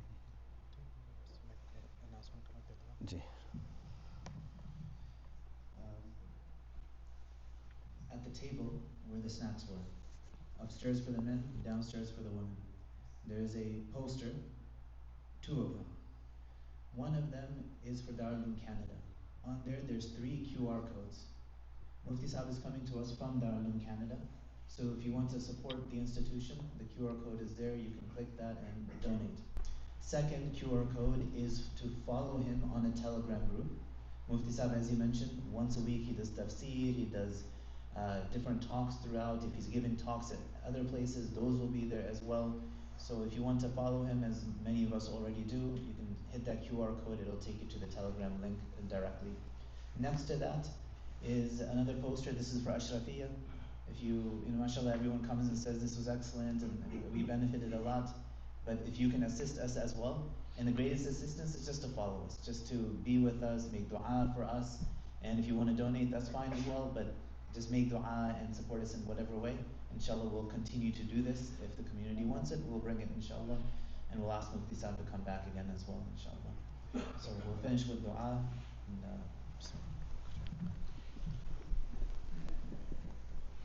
یہاں پہ ویسے الحمدللہ اس طرح کے مشائخ اور علماء موجود ہیں، اور اس طرح کی مختلف مجالس ہوتی ہیں، چاہے اس نام سے ہوں یا نہ ہوں، لیکن بہرحال یہاں جو علماء و مشائخ ہیں ان حضرات کے دروس بھی ہوتے ہیں، درس قرآن بھی ہوتے ہیں، ان کی مختلف خدمات ہیں. تو سب سے بڑی، جیسے ہمارے پاس جب مدرسہ دارالعلوم شروع ہوا تھا تو مفتی قی عثمانی صاحب آئے تھے اور انہوں نے فرمایا تھا کہ ڈونیشن میں سب سے بڑی ڈونیشن ہے آپ اپنے بچوں کو پیش کریں. پیسے تو لوگ دیتے ہیں، وہ بھی ڈونیشن ہے، لیکن سب سے بڑی ڈونیشن، سب سے بڑا چندہ یہ ہے کہ اپنے بچوں کو پیش کریں، اس لیے کہ وہ سب سے پہلی چیز ہے کہ وہ نہیں ہوں گے تو آگے کام کیسے چلے گا. تو بہرحال آپ اپنے آپ کو پیش کریں کہ ان حضرات سے جہاں جو جس کے قریب رہتا ہو تو اپنے لوگوں کو، اپنے خاندان کے لوگوں کو، تاکہ ان مجالس کے ساتھ، اس طرح کے پروگراموں کے ساتھ جڑیں اور ظاہر ہے مزید دین کے ساتھ تعلق کا ذریعہ بن جائے. سبحانك اللهم وبحمدك وتبارك اسمك وتعالى جدك ولا إله غيرك. سبحانك لا علم لنا إلا ما علمتنا إنك أنت العليم الحكيم. سبحان الله وبحمده عدد خلقه ورضا نفسه وزنة عرشه ومداد كلماته. اللهم لك الحمد كما أنت أهله، فصل على سيدنا محمد كما أنت أهله، وافعل بنا ما أنت أهله، فإنك أهل التقوى وأهل المغفرة. اللهم صل على سيدنا ونبينا ومولانا محمد وعلى آله وصحبه وسلم تسليما كثيرا. ربنا آتنا في الدنيا حسنة وفي الآخرة حسنة وقنا عذاب النار. ربنا آتنا في الدنيا حسنة وفي الآخرة حسنة وقنا عذاب النار. ربنا ظلمنا أنفسنا وإن لم تغفر لنا وترحمنا لنكونن من الخاسرين. رب اغفر وارحم وأنت خير الراحمين. لا إله إلا أنت سبحانك إنا كنا من الظالمين. اللهم إنك عفو كريم تحب العفو فاعف عنا. اللهم مغفرتك أوسع من ذنوبنا ورحمتك أرجى عندنا من أعمالنا. اللهم حبب إلينا الإيمان وزينه في قلوبنا وكره إلينا الكفر والفسوق والعصيان واجعلنا من الراشدين. اللهم أعط نفوسنا تقواها وزكها أنت خير من زكاها أنت وليها ومولاها. اللهم إنا نسألك من خير ما سألك منه نبيك وحبيبك سيدنا ونبينا ومولانا محمد صلى الله عليه وسلم، ونعوذ بك من شر ما استعاذ منه حبيبك ونبيك سيدنا ونبينا ومولانا محمد صلى الله عليه وسلم. وأنت المستعان وعليك البلاغ، ولا حول ولا قوة إلا بالله العلي العظيم. الہ العالمین ارحم الراحمین، ہم سب کے تمام گناہوں کو معاف فرما. الہ العالمین ہمارے اس جمع ہونے کو قبول فرما۔ یا اللہ یہ مجمع جو صرف تیرے رضا کے خاطر، دین کی خاطر یا اللہ یہاں جمع ہوا ہے، الہ العالمین ان سب کی حاضری کو قبول فرما لے۔ الہ العالمین یا اللہ ہمیں دین کی صحیح سمجھ اور دین کے صحیح علم عطا فرما۔ یا اللہ ہمیں صحیح عمل کرنے کی توفیق عطا فرما۔ یا اللہ جو بھی جہاں سے بھی حاضر ہوا، جو بھی جہاں سے شامل ہیں، یا اللہ سب کی حاضری کو، سب کے شامل ہونے کو قبول فرما لے۔ الہ العالمین تیری رحمت سے کچھ بعید نہیں، تیری شان سے کوئی بعید نہیں۔ یا اللہ ہمارے اعمال پر، اب تک کی ہماری زندگی کی کوتاہیوں پر نظر نہ فرما۔ یا اللہ معاف فرما کر اب ہمیں اپنے نیک بندوں میں شامل فرما لے۔ یا اللہ ہمیں اپنے نیک بندوں میں شامل فرما لے۔ یا اللہ ہمارے ظاہر کو بھی شریعت کے مطابق، سنت کے مطابق بنا دے۔ یا اللہ ہمارے دلوں کو بھی یا اللہ تیری مرضیات کے مطابق بنا دے۔ یا اللہ جیسے بندے تجھے پسند ہیں ایسے بندے ہم سب کو بنا۔ الہ العالمین، الہ العالمین یا اللہ نبی کریم صلی اللہ علیہ وسلم کی سچی محبت ہم سب کو عطا فرما۔ آپ صلی اللہ علیہ وسلم کے طریقوں کو، سنتوں کو سیکھنے کی اور آپ اس کے مطابق عمل کرنے کی توفیق عطا فرما۔ نبی کریم صلی اللہ علیہ وسلم جو ہمارے لیے یا اللہ تو نے ہمارے لیے اتنا بڑا احسان انعام فرمایا، یا اللہ آپ صلی اللہ علیہ وسلم کی صحیح قدر ہمیں عطا فرما۔ یا اللہ آپ صلی اللہ علیہ وسلم کے یا اللہ جو ہم پر حقوق ہیں، یا اللہ ان حقوق کا، محبت کے جو تقاضے ہیں، جو حقوق ہیں، ان حقوق کو سمجھنے کی اور ان کے مطابق عمل کی توفیق عطا فرما۔ الہ العالمین ارحم الراحمین یا اللہ ہمارے اندر جو بھی برائیاں ہیں تو ان سے واقف ہے، یا اللہ ان برائیوں سے نکلنے کی اب توفیق عطا فرما دے، صحیح طور پر ہمیں کامل دین میں داخل فرما دے۔ یا اللہ جو تیرا حکم ہے کہ ادخلوا فی السلم کافہ، یا اللہ ہمیں پورا اسلام میں اور ایمان کے احکام میں داخل فرما دے۔ یا اللہ اخلاق حسنہ ہم سب کو نصیب فرما۔ یا اللہ امت کی پریشانیاں دور فرما۔ یا اللہ امت کی پریشانیاں دور فرما۔ یا اللہ ہم یہاں اتنے آرام سے عافیت میں بیٹھ کر یا اللہ یہ سمجھ رہے ہیں کہ ہم نے کوئی دین کا کام کیا۔ الہ العالمین یا اللہ ہمیں معاف فرما۔ یا اللہ وہ پریشان ہیں، یا اللہ جو امت کے افراد پریشان ہیں ان کی پریشانیوں کو دور فرما، جو عافیت سے محروم ہیں انہیں عافیت عطا فرما۔ تو نے ہمیں جو یہاں راحت و آرام میں رکھا ہے، یا اللہ ہمیں اس کا شکر ادا کرنے کی توفیق عطا فرما، اس کی قدر کرنے کی توفیق عطا فرما۔ یا اللہ مظلوموں کی مدد فرما۔ یا اللہ مظلوموں کی مدد فرما۔ یا اللہ اہل فلسطین، اہل غزہ کی مدد فرما۔ یا اللہ اہل فلسطین کی مدد فرما۔ یا اللہ اہل فلسطین کی مدد فرما۔ یا اللہ ہر جگہ بسنے والے اہل حق کی مدد فرما۔ یا اللہ تیرے بندے جہاں بھی جس قسم کی پریشانی میں ہیں ان کی پریشانیوں کو دور فرما۔ یا اللہ جو ہدایت سے محروم ہیں انہیں ہدایت عطا فرما۔ یا اللہ جو دین سے دور ہیں انہیں قریب فرما لے۔ یا اللہ تم پوری امت کی مغفرت فرما، بیماروں کو صحت کاملہ عاجلہ مستمرہ نصیب فرما۔ یا اللہ جو روزگار کے سلسلے میں پریشان ہیں، اولاد کے سلسلے میں پریشان ہیں، گھروں میں کوئی پریشانی ہے، کاروبار میں پریشانی، جہاں پر بھی ہو سب کی ہر طرح کی پریشانیاں دور فرما۔ یا اللہ جن کی اولاد شادیوں کی عمر کو پہنچ گئے ہیں، یا اللہ ان کے لیے بھی صحیح جوڑ کے انتظام فرما دے۔ یا اللہ ان کی بھی یا اللہ اس مشکل کو دور فرما دے۔ یا اللہ جنہوں نے جس سلسلے میں بھی دعا کے لیے کہا یا لکھا یا دعاؤں کے متوقع ہیں، یا اللہ تمام کی جائز مرادیں پوری فرما۔ الہ العالمین ارحم الراحمین محض ہم پر یا اللہ کرم فرما کر اپنے خزانوں سے ہمیں عطا فرما دے۔ یا اللہ تیرے خزانے بھرے پڑے ہیں، ہمارے مانگنے میں کمزوری ہے، ہمارے طلب میں کمزوری ہے، ہمیں سچی طلب عطا فرما۔ اپنے خزانوں سے اپنی رحمت میں ہمیں ڈھانپ لے، اپنی مغفرت میں ہمیں ڈھانپ لے۔ یا اللہ اپنی ہدایت سے ہمیں کبھی محروم نہ فرما۔ یا اللہ صحیح راستے کی سمجھ عطا فرما، ہدایت عطا فرما اور ہدایت پر ثابت قدمی نصیب فرما۔ الہ العالمین ارحم الراحمین یا اللہ ہمارے والدین، ہمارے اساتذہ، ہمارے مشائخ، ہمارے محسنین سب کو ہماری دعاؤں میں شامل فرما۔ ہمارے گھر والوں میں، ہمارے اعزاء اقربا میں سب کو یا اللہ ہماری دعاؤں میں شامل فرما۔ ہمارے گھر کے چھوٹے بڑے تمام افراد کو ہر طرح کے فتنوں سے محفوظ فرما۔ الہ العالمین نبی کریم صلی اللہ علیہ وسلم نے جو خیر مانگی وہ خیر ہمیں اور پوری امت کو نصیب فرما۔ نبی کریم صلی اللہ علیہ وسلم نے جن شرور و فتن سے پناہ مانگی ان تمام شرور و فتن سے ہماری اور پوری امت کی حفاظت فرما۔ الہ العالمین جنہوں نے یہ انتظام کیا، یہ مسجد کے انتظامیہ، یا اللہ اس کے علاوہ جنہوں نے یہ کوششیں کی، جن کی پیچھے کوششیں ہیں، یا اللہ جو محبت کے ساتھ یا اللہ یہاں حاضر ہوئے ہیں، جمع ہوئے ہیں، سب کو اپنی شان کے مطابق بہترین بدلہ عطا فرما۔ یا اللہ تو جانتا ہے ہمارے پاس دینے کے لیے کچھ ہے نہیں، دینے والی ذات تیری ہے، تجھی سے مانگنے کے لیے آئے ہیں۔ یا اللہ ہم میں سے ایک ایک کو قبول فرما لے، یا اللہ ایک ایک کو قبول فرما لے۔ جنہوں نے بھی یا اللہ اس کے پیچھے محنتیں کی ہیں ان کو بھی قبول فرما، اپنی شان کے مطابق مطابق بہترین بدلہ عطا فرما.